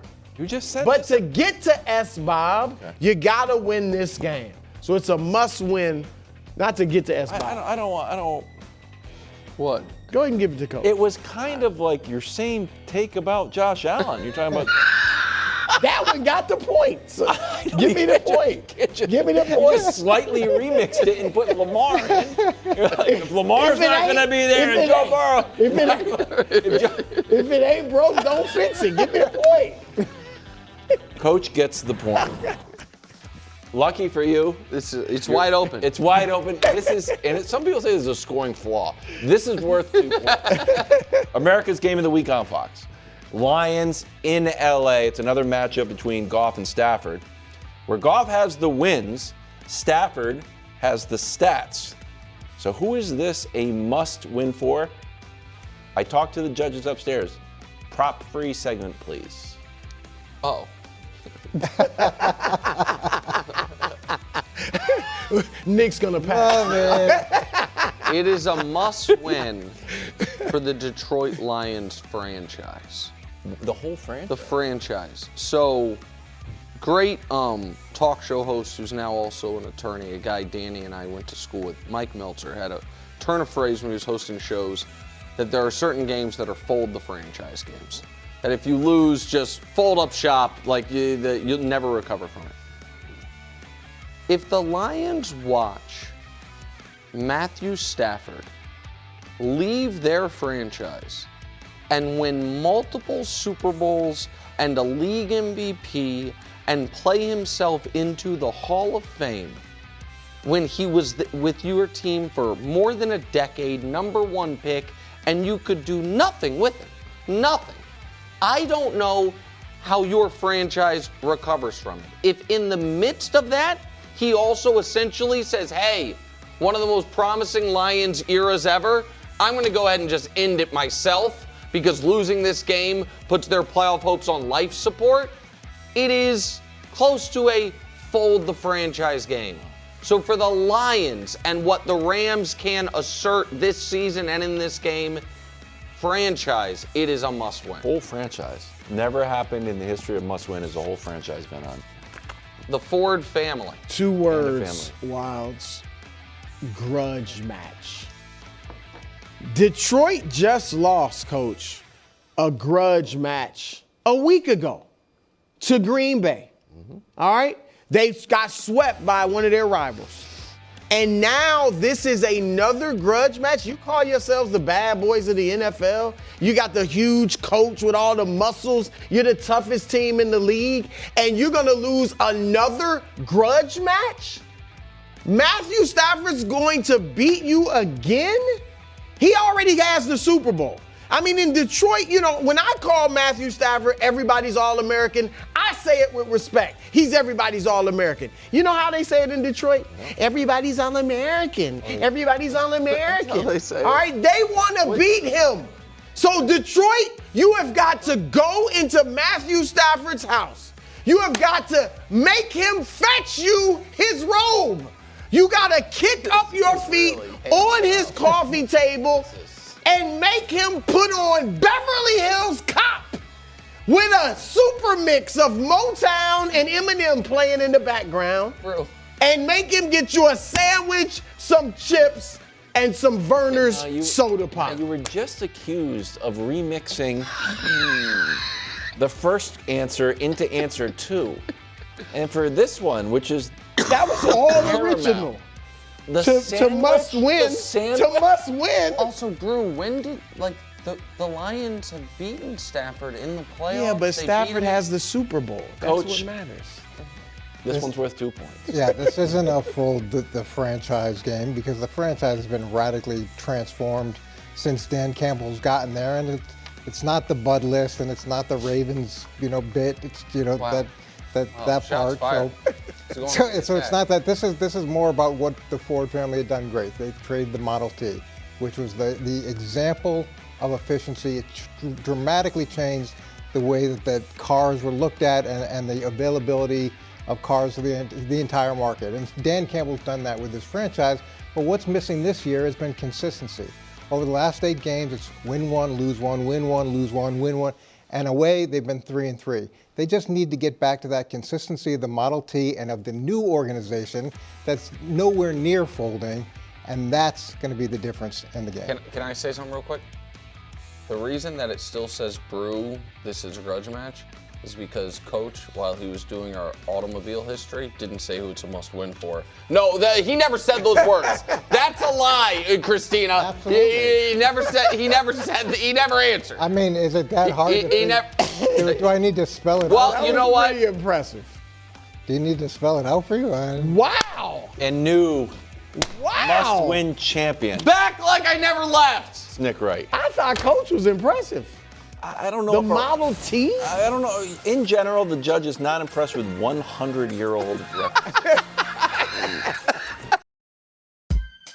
This episode is brought to you by NBA on Prime. The NBA on Prime is back with an exciting week of Emirates NBA Cup action. The knockout rounds begin with quarterfinal doubleheaders on Tuesday and Wednesday night. Then it's a semifinal doubleheader on Saturday. And it all culminates with a championship game next Tuesday night, only on Prime. If you're not a Prime member, sign up for a 30-day free trial to get started today. Restrictions apply. See Amazon.com/Amazon Prime for details.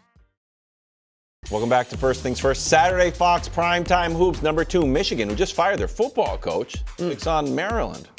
Saturday at 8 Eastern, only on Fox. Shocking. I was shocked by that. I'm shocked by the timing of it, yeah. Odd. Welcome back.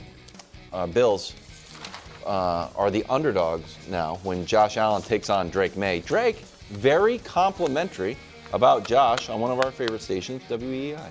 Take a listen. A little different when you're playing, the MVP, one of the best players in the league. He plays at such a high level. He's, I hate to say it, but he's fun to watch when he's playing. And I know it's, big fan of him off the field and got to know him a little bit. And it's been great to me. We got to play at a high level and know that, on the other side of the ball, he gives them a great chance every Sunday. Yeah. All right, who has the better game, Drake versus Josh? Go ahead, bro. Josh, sorry, Wilds. That's okay. He's going to put it on you guys. I doubt it. 2 rushing touchdowns, 2 passing touchdowns. Drake will be fine, but Josh is going to play better.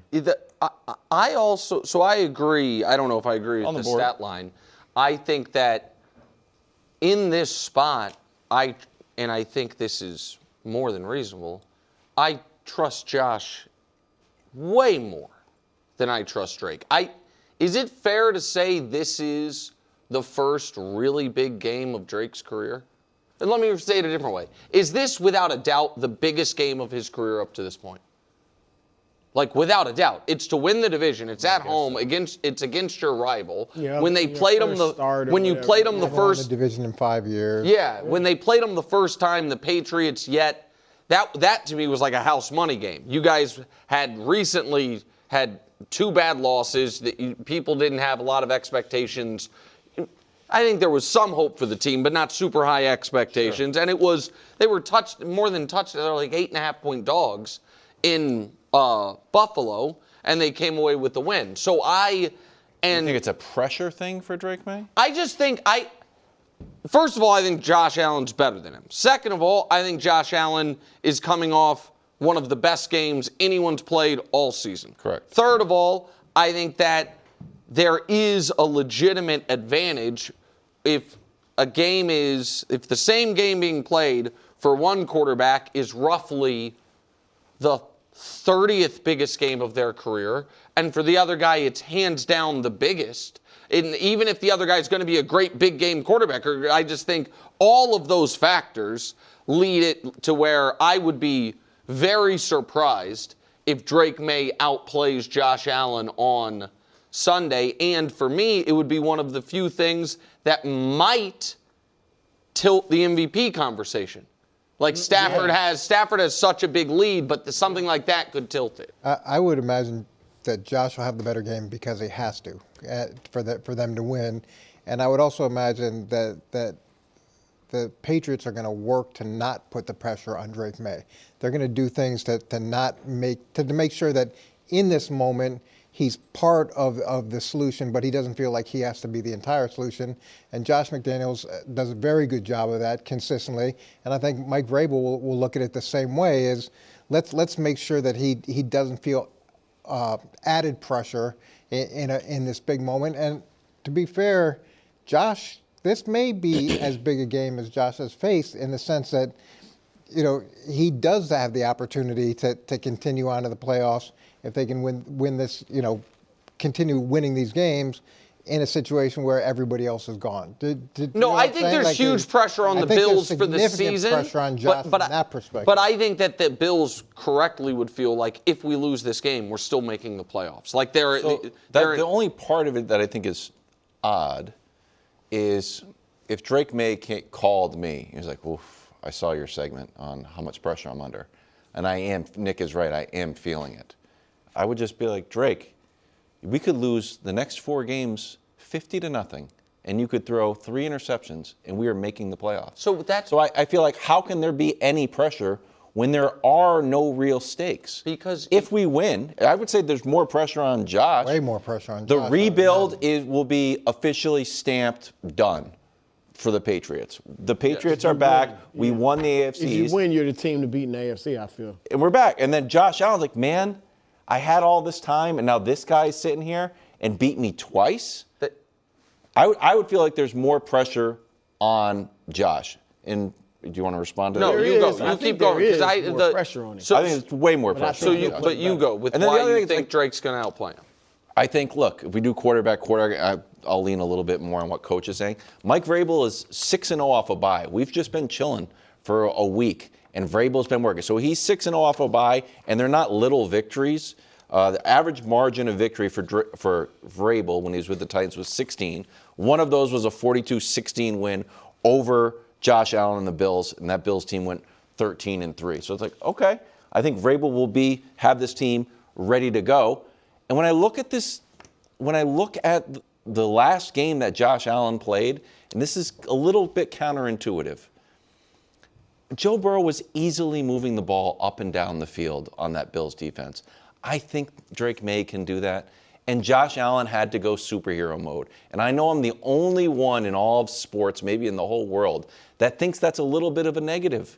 If Josh Allen goes superhero mode, he will beat any team, maybe any team ever. Well, maybe. But it's not sustainable. I don't think it's an actual thing you can really do. If you know how we're going to win the game, I'm going to have the longest quarterback run in Bills history.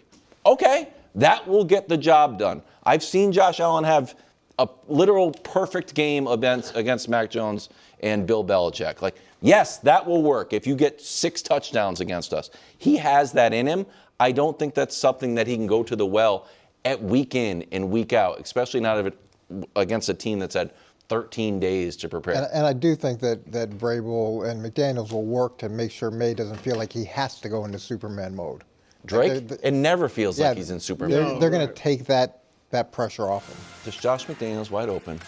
Hello. Telling you. It's an easy W for us. You have done a nice job of riding the fence.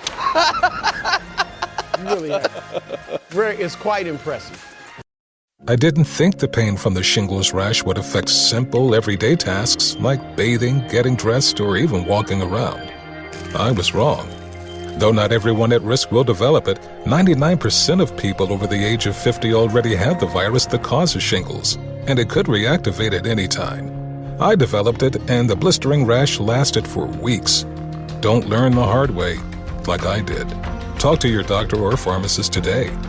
Sponsored by GSK. The show that had a bit of a medical emergency.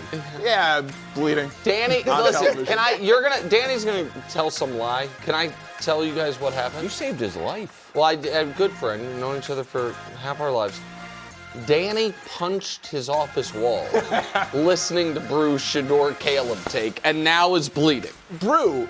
Will. Not can, not might. Shedeur Sanders will outplay Caleb. You should have the full cast. Like Herbert? No, like LeBron post-finals. Okay, you know what? Why you...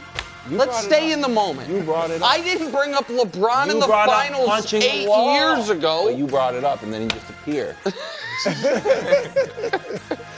It's an outrageous take. It is a nice bet on it, too. Yeah, we have Coach didn't think it was wild. Wilds is with me. I loved it.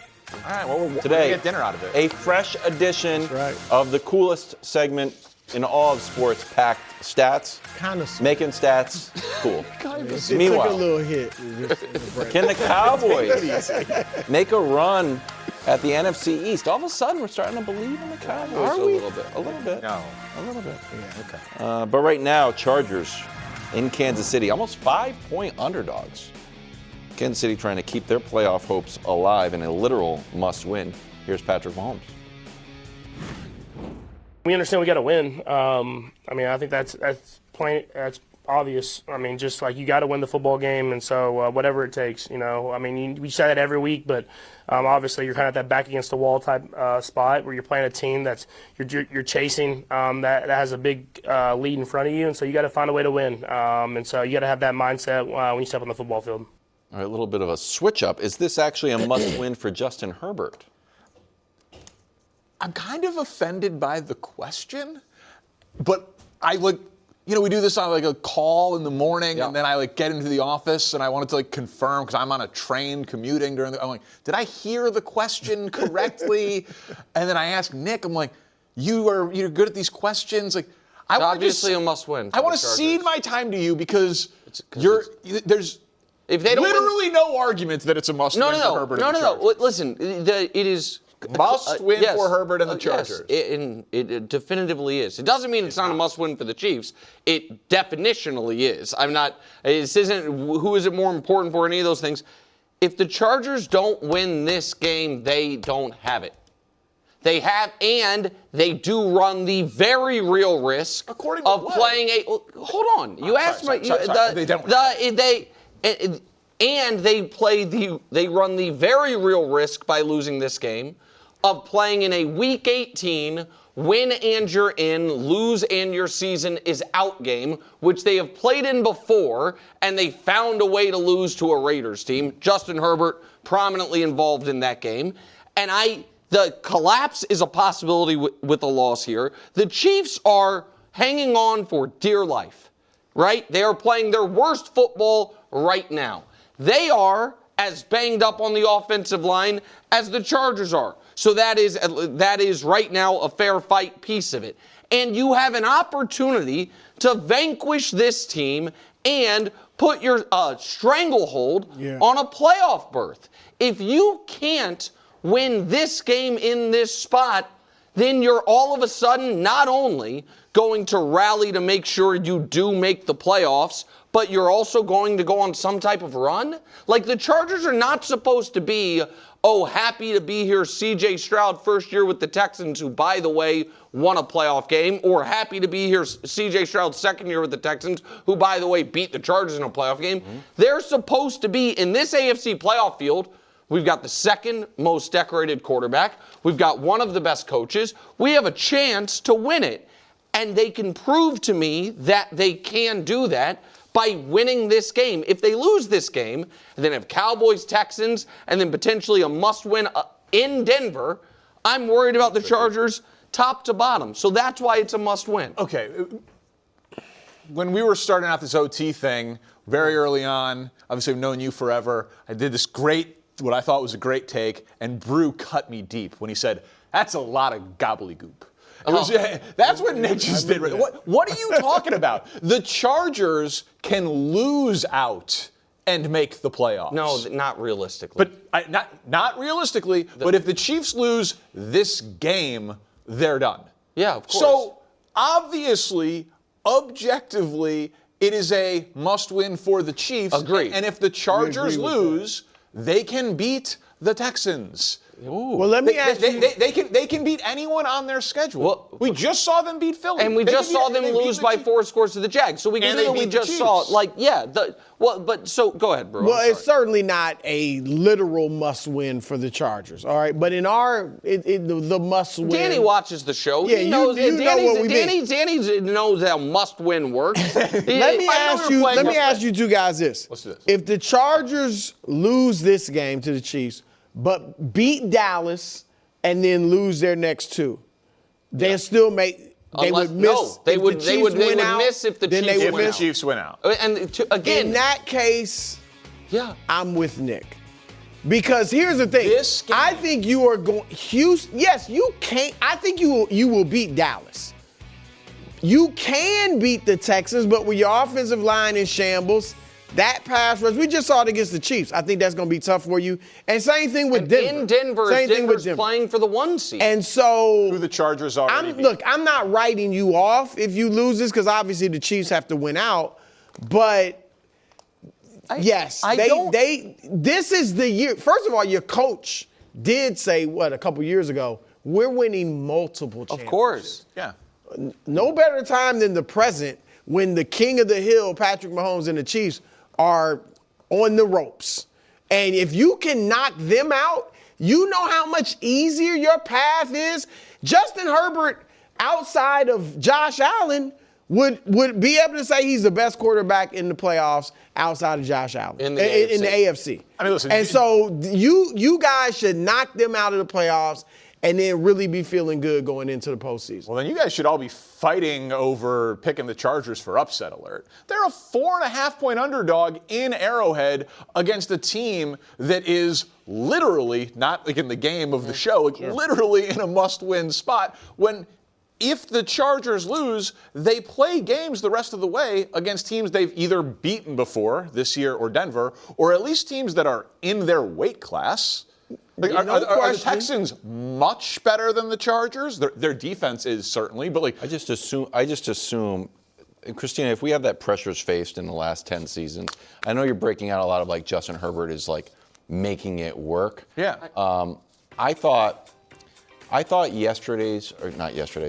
game against the Eagles. So this is the graphic. Most in the last 10 seasons, all of these teams had a ceiling of losing in the wild card round. I just feel like he is at such a disadvantage and has been making it work. I referred to the Eagles game as driving your car with a donut on it. It's it can get you pretty far. Thank goodness we did it. But and you know what? I'm going to go across country with this donut on my passenger wheels. Listen, I think if you want to say that the Chargers, as presently constructed, can't win the Super Bowl, that's totally reasonable. But when you run into the Broncos and the Texans, right? That's it is. If they lose, this is the reason that I'm so adamant about this. And I think maybe you thought I was trying to say this is more of a must-win for the Chargers. I'm not. Obviously, the Chiefs' season is mathematically, spiritually, officially, and unofficially over with a loss. Right. It is a regular season playoff game for Kansas City. I understand that. But I first of all, did not think the Chargers Monday night played this amazing, oh my God, here come the Chargers game. I thought there were parts of the game that were impressive from Herbert, the toughness, thought the defense made some good plays. I also thought that they were incredibly fortunate the way that game ended for them to get the win. That's fine. You're playing the defending champs. It's a good win no matter what.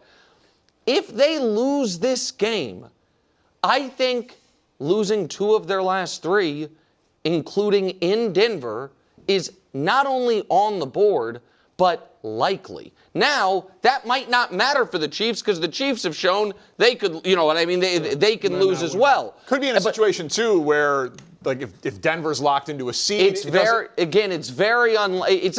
not impossible, but it's unlikely that Denver's that Week 18 game's for nothing. It would take the Patriots losing a couple and Denver, winning consistently. So we'll see.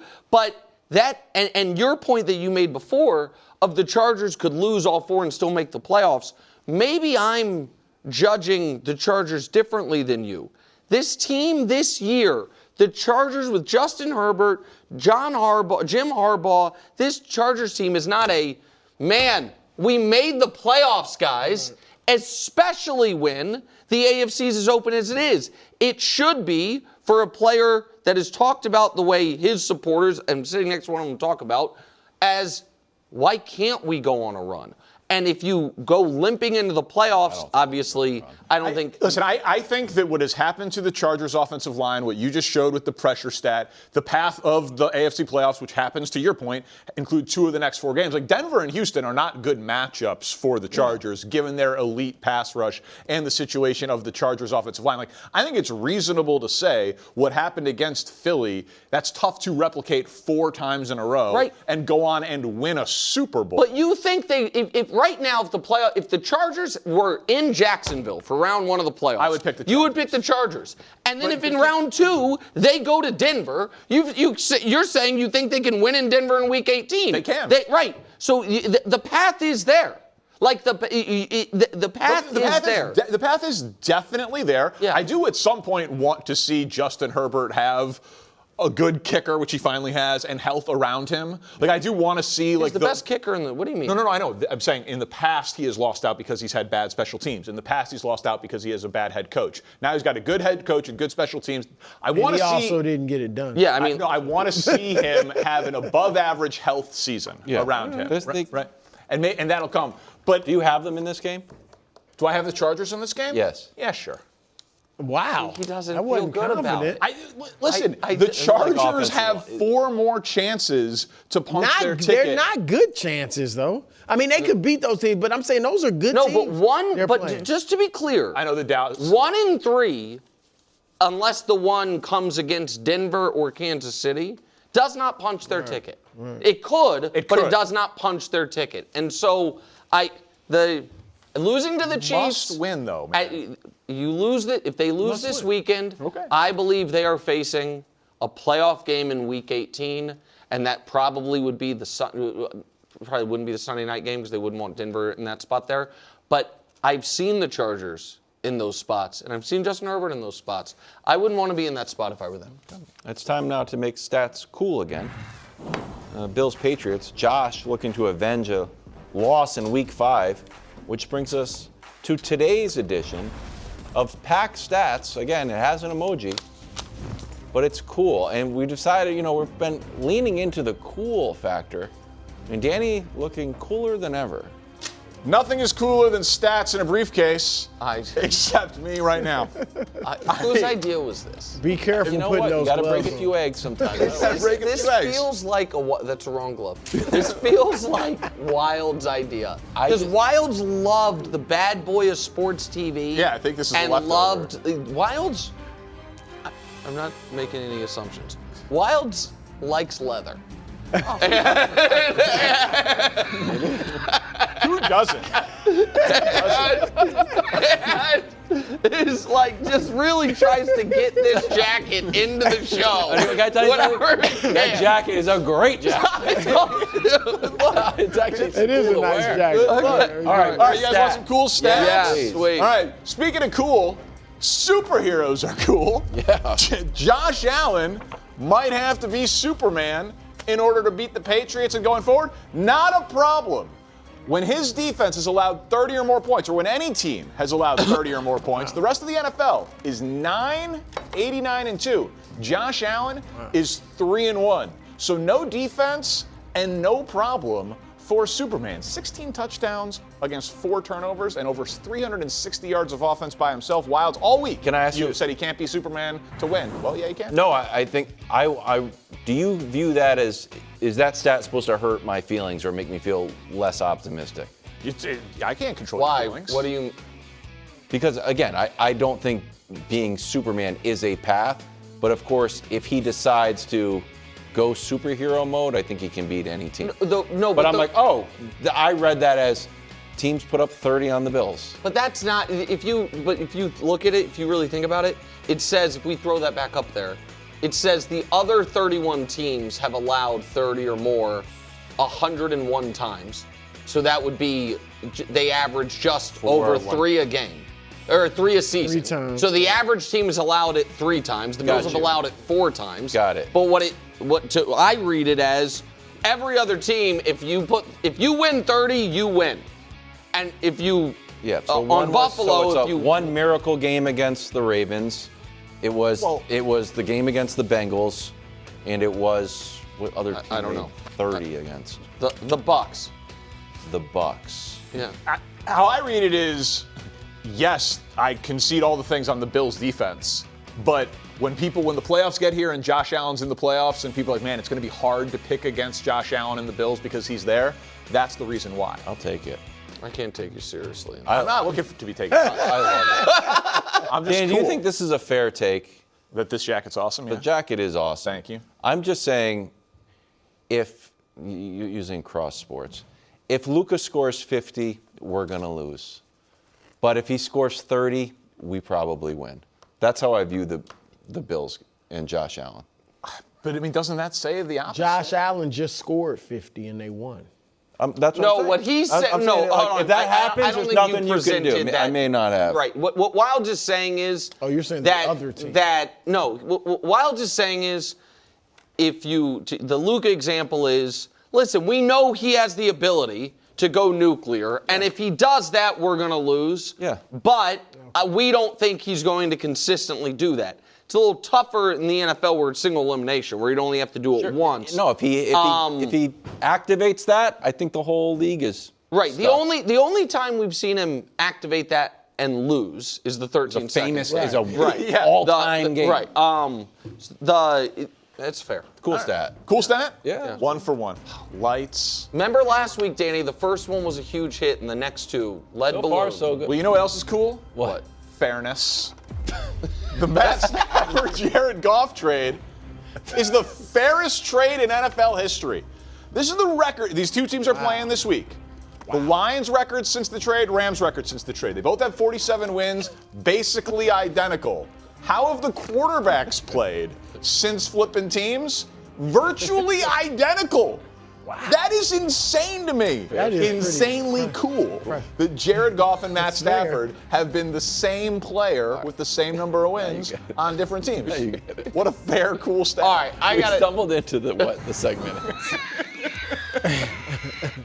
We did. I got to tell you. You got it. I told you. This was that. First of all, that might be the craziest two full screens we've seen on this show unbelievable. in months. That they're identical. Good job by Troy. With that said, the Lions got fleeced. I mean, wait, what? Well, the Rams won a Super Bowl and might win this one. It'd be weird if they win another. Right. If you have a Lions as Super Bowls too. Yeah. Playoff Okay, wins. but do you think that the Lions were going to win those Super Bowls like with Stafford based on the path that they were going? If they had hired Dan Campbell, maybe. Well, but okay. I just don't think. But here's the other thing, though, Nick. Here's the other thing, and I know obviously McVay lost confidence in Goff, but they did get to a Super Bowl with Goff before, so they could have. There's no saying they couldn't have won a Super Bowl with Goff. No, the only reason they couldn't have was because Sean McVay turned on him. You know what I mean? Like the head but coach maybe he would have, like Goff has Wild's been guy good. Wolfman in a playoff game over a healthy Goff. Yeah, that was a great stat. Great stat. Great stat. That was cool. What else is cool? Other than fairness. Doing your homework. Hold on, where's the lights, guys? Well, I need tell me what else is cool. Vegetables. Eating your vegetables. I'll tell you what else. I mean, that's some fairness. We're going to try to figure out who's going to win Broncos and Packers. I'll tell you right now. Whoever wins this stat matchup, all right? That's kind of cool. I don't know. Packers, sacks taken the last 4 games, 4. Broncos, sacks per game. They're on pace for one of the great sack seasons in NFL history. Jordan Love has no wins this year when he's been sacked 3 or more times. He's 0-2. It's only happened a couple of times. They do a great job of protecting Jordan Love. The Broncos, they're talking about it being the best pass rush since the 1984 Bears. They're on pace for the most since 1989. Will the Packers be able to protect Jordan Love against the Denver Broncos? If the answer is yes, they win. If the answer is no, they lose. I don't have a graphic, but I believe Love's been good against pressure this year. You might know that. He's been below average against pressure this year. I'm trying to fully. I don't have that off the top of my head, but No.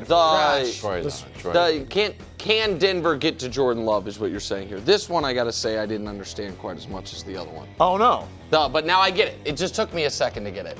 What, KW? It's all right. It's not as cool as the others. The other two stats were cool. We got to be honest. We got to be honest. No. I'm just telling you, the other two were eye-popping. I don't choose the stats. I wonder. Because what came into my head was the flip side matchup as well, which is Denver has been unbelievable at preventing sacks. Yeah, Bo Nix is one of the least sacked quarterbacks in the league.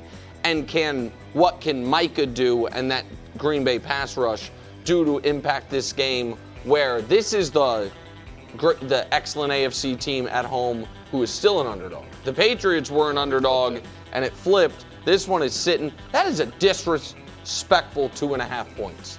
Green Bay going on the road. I think it's right, but it is disrespectful. Because they're also Denver's on the crazy winning streak like the Patriots are. And they're both 11-2. Even crazier.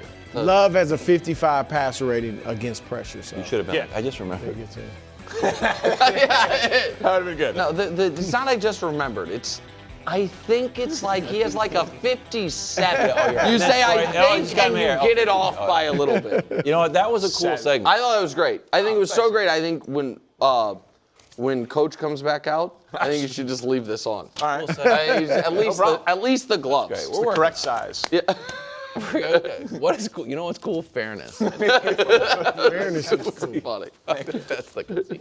Coming up next, is Jalen Hurts bouncing back? I mean, he's playing Knicks Raiders, so my goodness, I hope so. Full Hurts can't lose. Pretty good. Our bugs are excellent. Yeah, that's it. Yeah, that's excellent. No matter what's on your plate or your mind this holiday season, the UPS Store wants to help. With our pack and ship guarantee, we're helping gifts arrive safely to guarantee more. They know me so well. Picture perfect gifts. We're helping guarantee more smiles with our pack and ship guarantee. If we pack it and ship it, we guarantee it. Your items arrive safe or your money back. Stop by your local The UPS Store for holiday help, shipping holiday gifts. Visit theupsstore.com/guarantee for full details. Most locations are independently owned. Product, services, prices, and hours of operation may vary. See Center for details. So Monday night, the Eagles fell to the Chargers. The 5 turnovers from Jalen Hurts, I'm going to say it had something to do with it, including the game-sealing interception in overtime, Philly's 3rd loss in a row. Nick Sirianni went on good old Philly sports radio, and he was asked if he's considered benching Jalen Hurts. That's right. Take a listen. No, I think that's ridiculous. I think, Jalen Hurts, I know every time I go out in that field with Jalen Hurts as our quarterback, we have a chance to win the game. That's something that's been proven. We've won a lot of football games. This is the most ultimate team game. So when you win together as a team, you lose together as a team. It's never just one thing. Willie, your reaction to the idea that Jalen Hurts should be benched? Yeah, I feel like it's lazy talk. I do. And I think I'm 100% backing Nick Sirianni. This guy has won you a lot of games. He's been to 2 Super Bowls out of the last 5 years. You don't just abandon ship right now. But I also think if we had to point the finger, I would point it at Nick Sirianni and Kevin Patullo, because when you turn on the tape and watch their offense, it looks mundane, stagnant. There's no growth. And when you watch Jalen Hurts, it looks like he's regressing solely because of the fact that I don't know if it's a matter of him not wanting to do more, but they lack creativity, right? Like, this offense is built about running the ball. We know about the offensive line woes, this lack of, that they're unhealthy. Juergens and Dickerson aren't playing really well. The loss of Mekhi Becton has been really, I thought, a big loss. But nevertheless, man, there's still ways of being effective. We talk about window dressing. Look at Mike McDaniels and Sean Payton, what they do with their team. Look how much window dressing they do and how they're still effectively able to run the ball. I think we have to get back to when Jalen Hurts is not throwing the ball as much. You brought that stat out yesterday, Coach. But right now, they have to do better of shaving the playbook down and making the game easier for Jalen Hurts. And he has to be more responsible with the football in his hand. Yeah, I was surprised how measured Sirianni was in his response, or how calm he was in his response, because it is ridiculous to say that right now you should be thinking about benching Jalen Hurts. Look, he had a bad game, right. and he had a bad game, and they lost in overtime.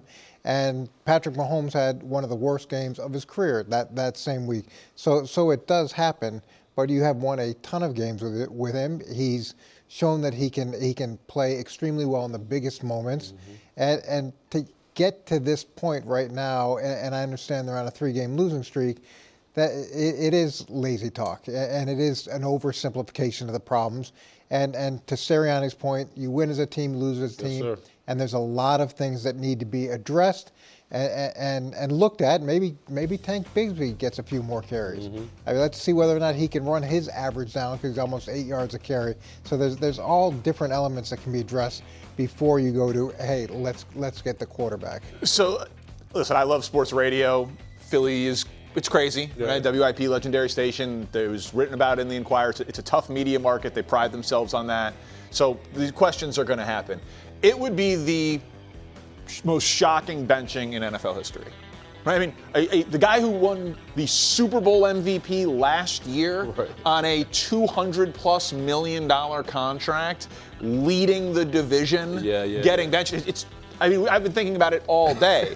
like remember when Eli got benched in New York? How New York melted down? That was at the very end of Eli's career. Like, you know, Kurt Warner got benched, but he was in his early 30s, wasn't on a huge deal, then goes on and has success in Arizona. Like, this would be and when you bench quarterbacks, it's who are you benching them for? Right, exactly. Tanner McKee. Yeah, you better have someone in the next layer that people are excited about. But that's what I will say. We have seen Philly move on from coaches who have won Super Bowls. We have seen quarterback controversies come up faster than normal. Like, if this season does go off a cliff, would it completely shock me to see Howie Roseman draft a quarterback in the second round and just like bring an interesting name into the room next year? Jalen Hurts will still be there. He'll still be the starter. It would still be great. But like, you start stacking a season of bad play, then I do think it becomes a thing. Well, not 3 weeks. I think it's a legit concern. I mean, they're averaging 16 points a game. I think as of start of in November, that's how much they've been able to average. But I also think right now, if you do figure out, like, at the end of the season, we haven't evolved and you draft a quarterback, it feels like now you're choosing A.J. Brown over Jalen Hurts. That's how I perceive it. And I think that's an interesting way to go about it, especially when now you're saying we're totally changing this offense around. Now we're not looking at this run-dominant offense. Now we're saying we're going to be a team that has to be able to air it out. The one thing that I think has really helped Philadelphia over time is they are willing to move on from mistakes, the things that they don't feel hit the way they should. Carson Wentz is a great example. Yeah. They took one of the biggest, I think the biggest salary cap hit of all time at that point when they released him. I think at the time, it's been passed since. No, it's been passed, but I'm saying in that moment, they were willing to take that gigantic hit. They're willing to move on from head coaches. If they don't feel like it's right, their strength in the ability to say, hey, we made a mistake. We think we can get better. That's maybe a future solution, not a present-day solution. A story obviously connected to Philly's downfall would be in Dallas, where the Cowboys could not get the job done last week against the Lions. They're trying to figure it out in the NFC East, but like we were just talking about, Philly's loss Monday does crack the door for the NFC East, and Jerry Jones is very happy about that. Take a listen. Well, I watched the game flying up to New York. I'm overlooking Central Park right now. Real excited. They didn't have to put any fuel in the plane. I just flew up here on my own. I know it's cliche, but we've got to concentrate on the Minnesota Vikings this weekend. That's a big game for us. But, boy, you see that, you need to stay in there every play. Every play is meaningful right at this particular time, and we sure got a shot at this thing. Shout out to Jerry for calling into the radio show from the private jet. That's a flex. It really is. But I don't think that they can win it. I don't think it's as bad in Philly. I think that the schedule that Philly has down the stretch, I expect them to be able to win division games against Washington, who they play twice, who can get blown out by Minnesota. Sure. And I also don't think that Dallas is so good all of a sudden that they are just, they're definitely going to go 4-0 down the stretch. Like, my guess is Philly doesn't completely tank. Okay. And I don't think Dallas absolutely wins out. Like, I think Philly will still win the NFC East comfortably. Yeah, listen, I think, one, you have to understand Dallas will need to win out. Let's put that on the table. Dallas has to win out. And also, I mean, you need the Chargers, Vikings, Commanders, Giants, and Philly to at least drop 2 to have a shot. And for me, I'm just like, that seems impossible. I thought the loss to the Lions really closed the gate on them. So I think it's just they're out of time. By the way, I hate it because I think the NFL is a lot sexier when Dallas has a place at the table come January. But I think it's a little too late right now. Yeah, so the odds are, I believe Philly is at 91% chance of winning the division. Dallas is at 9%. And the schedule lends itself to that, too. Comfortably playing the Raiders, Washington twice, and they do have the one challenging game. You would think that Philly's going to be able to handle that. I'd love for Dallas to make it because I'm a Brian Schottenheimer fan. And there was so much skepticism when he got hired as head coach. And I think he's done a great job amongst a lot of chaos that comes with Dallas. So it would be more fun if they were in the playoffs. And who knows? Hopefully that 9% hits and it would be fun. I think that if you are a Cowboy fan, sure, you hold out hope, you root against Philly, all of those things, you may as well. The saving grace of the season is we didn't really know if we liked our coach. We like our coach. and Dak is playing at an MVP level, and our offense looks like it can be top 5 in the sport, and post-trade deadline, the defense has gotten better, and they've got draft capital. Like, I think it's a pretty easy sell. A lot of people are going to pick the Cowboys to win this division next year, to make the playoffs next year, to get back to where they were winning 12 games in a row. I think it's a totally reasonable argument to make, even if they miss the playoffs. Hey, Dallas had a successful season. I think that's reasonable. And I think you're right, because I think at the end of the day, you do have side goals. And one of the side goals is if you win out in Valley, maybe you don't get in, you still have to make Dallas a sexy destination for free agents that come along to say, hey, man, there's a circus with Jerry, but they're winning football game. There's high-octane football. The defense is different. So you're a free agent who feel like you want to go win somewhere. Dallas looks like a destination. And, of course, we'll talk Dallas in the offseason and all these teams then. But so I get why they're talking about the NFC East, but the silver lining is you've set yourself up a lot better for next year. Yeah, absolutely. So going into the season, they had the rookie head coach that wasn't touted, that was a complete out-of-the-blue hire. Then you trade your best player. Everybody had completely written Dallas off, and now you have to be enthusiastic going to this offseason, thinking, okay, we can build on what we have, and we've got a bunch of competent people in control of the organization that is going to give us a shot. They're just the Eagles would need to completely have a meltdown, completely collapse, and I think which isn't totally off the table based off their history. No, I know. 2 years ago they totally collapsed, and they've lost 3 games in a row. But they're not losing to the Raiders. That's kind of what I think. Also, like, listen, if you think the Bears are awful, the Bears dominated them like that. If that's the argument, like if you think the Bears are awful and an awful team just dominated Philly, then it's like, okay, well then maybe anybody can beat them. But I don't think this is still the same Eagles team that's beating the Chiefs, that's beating the Cowboys, that's beating the Rams, that's beating the Lions. They have good wins this year. I don't see them collapse. Yeah, at home and on the road. So there's no collapse. But the Packers are scary. They can win a Super Bowl. We'll discuss. Sunday, Jordan Love and the Packers take on Bo Nix and the Broncos. One of the most fascinating games on the slate, honestly. The Broncos are coming off a bye. The Packers with their big win over the Bears. Broncos currently the 1 seed in the AFC. But let's take a look at the Super Bowl odds. We got the Rams and Seahawks, of course, at the top, but the Packers and Broncos are both on this list in the top 6. So, with a win for the Packers over the Broncos, and they are favored on the road, Coach, would you be ready to call the Packers the scariest team in the NFC if they win? Or the league? The scariest team? I don't know if I can get behind them as being the scariest team. I think if they are able to win in Denver, with Denver, what's now 11-game home win streak, which is really impressive. Plus, they've got the regular season win streak going, which is at 10 games.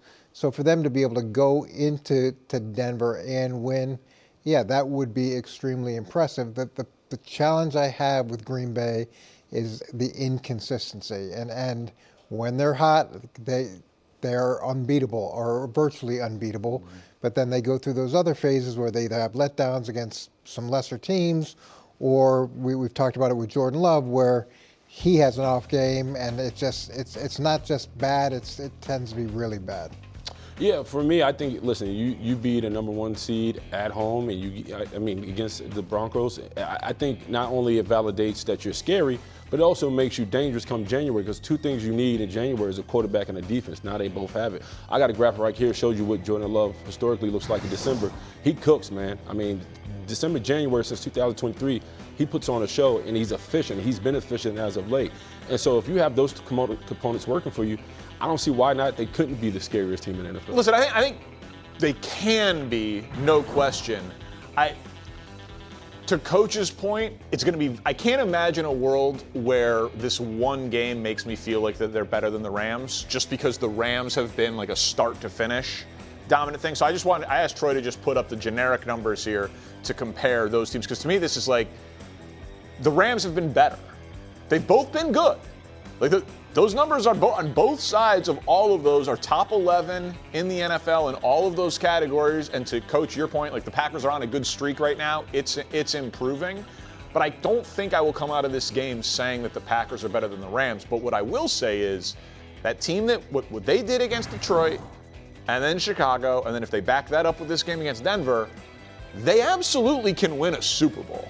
Like, Jordan Love is playing well enough with that defense that if you do a grouping of teams, like, can you see them winning the Super Bowl?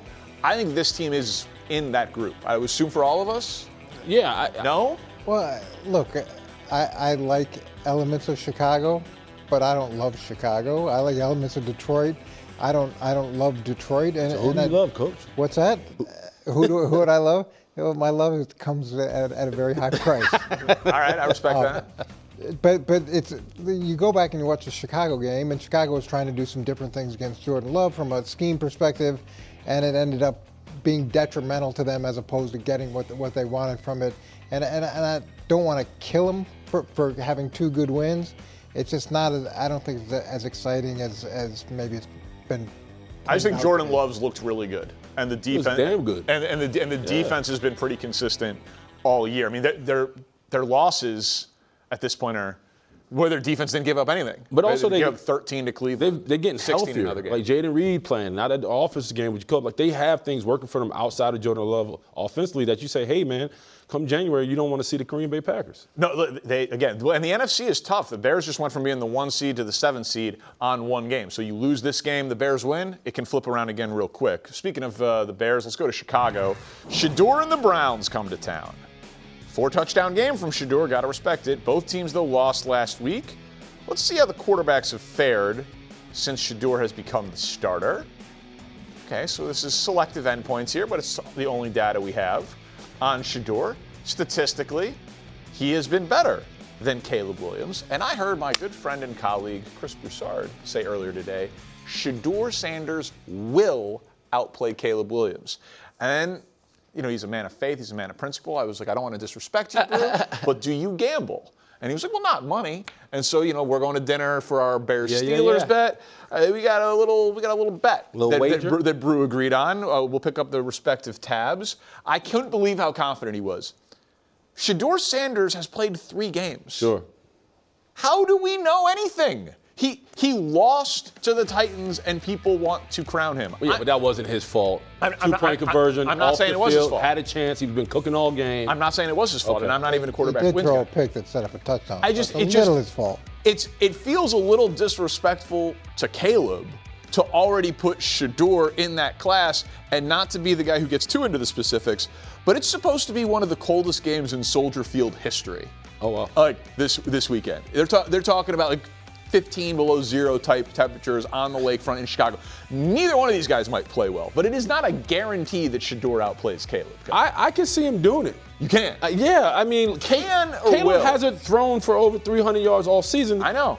Shedeur did it last weekend. So I'm a man who's been riding the Shedeur train for some time now, and I believe he can outstack Caleb Williams in this game. It's not like he played in the University of Miami. He played in Colorado. He's used to cold weather. We talked about how he's a tough quarterback already. We understand that. We've seen over the last couple of weeks his game progress and grow in the right direction. So for me, I am a believer in big-time Shedeur Sanders. So this to me isn't about necessarily Shedeur or playing Caleb. This to me is the Cleveland Browns defense outplaying the Chicago Bears defense. They're number 1 against the pass. They're 2nd in the league in sacks. They're going to maybe have the defensive player of the year and the rookie defensive player. They will have the defensive player. And potentially the rookie defensive player of the year. So that defense is salty, and they're excited because of what Miles is doing. Now you've got an offense that's suddenly fired up because you insert Shedeur. He's added some life to that. You've got a Chicago team that's bracketing this game between Green Bay and Green Bay. They're thinking, this could be a little bit of a bye week. We can take a breather. The Browns are going to lay down. I will be irate if that you can be irate all you want, but right. It's human nature. Sure. And you got big game, and you got this one in between. So I absolutely believe it's on the table. And it's not like Caleb has just lit it up on a consistent basis. He is not. He's up and down, and he has been given every opportunity to be successful. That's true. Where Shedeur has gone a much harder route, whether it's his fault or not his fault. He's gone a much harder route. Listen, if Shedeur Sanders in back-to-back weeks outplays the last 2 number 1 picks, he obviously will deserve more of the hype that he's getting. Part of what has bothered me about the Shedeur commentary is I think some of the hype has come before it's actually been deserved. This last game was great. It was against the Titans. I just think there is a much larger body of work for Caleb in the NFL where I think that Shedeur Sanders is going to be in a quarterback competition with 2 other guys next year. Caleb Williams, I think, is on the fast track to a $300 million contract. Yeah, I don't look at them as being... Is he on the fast track? He's kind of on the slow track to that. I think he's been getting noticeably better, and I will be very surprised if in year 2 with Ben Johnson, year 3 in the league, he doesn't take a huge leap. You could say that that's bias, and I guess I got to wear it. Yeah. But I will be shocked if Caleb Williams doesn't get that second contract with Chicago and isn't regarded as a franchise quarterback. This will be a good test because it's the number 1 pass defense. It's the number 2 team against a sack, or in generating sacks. You got Myles Garrett sitting over there. So let's see whether or not Caleb can throw the ball successfully in cold weather against a very salty Broncos. And Shedeur's responded to every test thrown at him, right? You're talking about being able to be competent, poised. You're talking about being efficient, being on time with the ball. Yeah, he's not ultra athletic, but he's been able to put his body out there and scramble and make plays.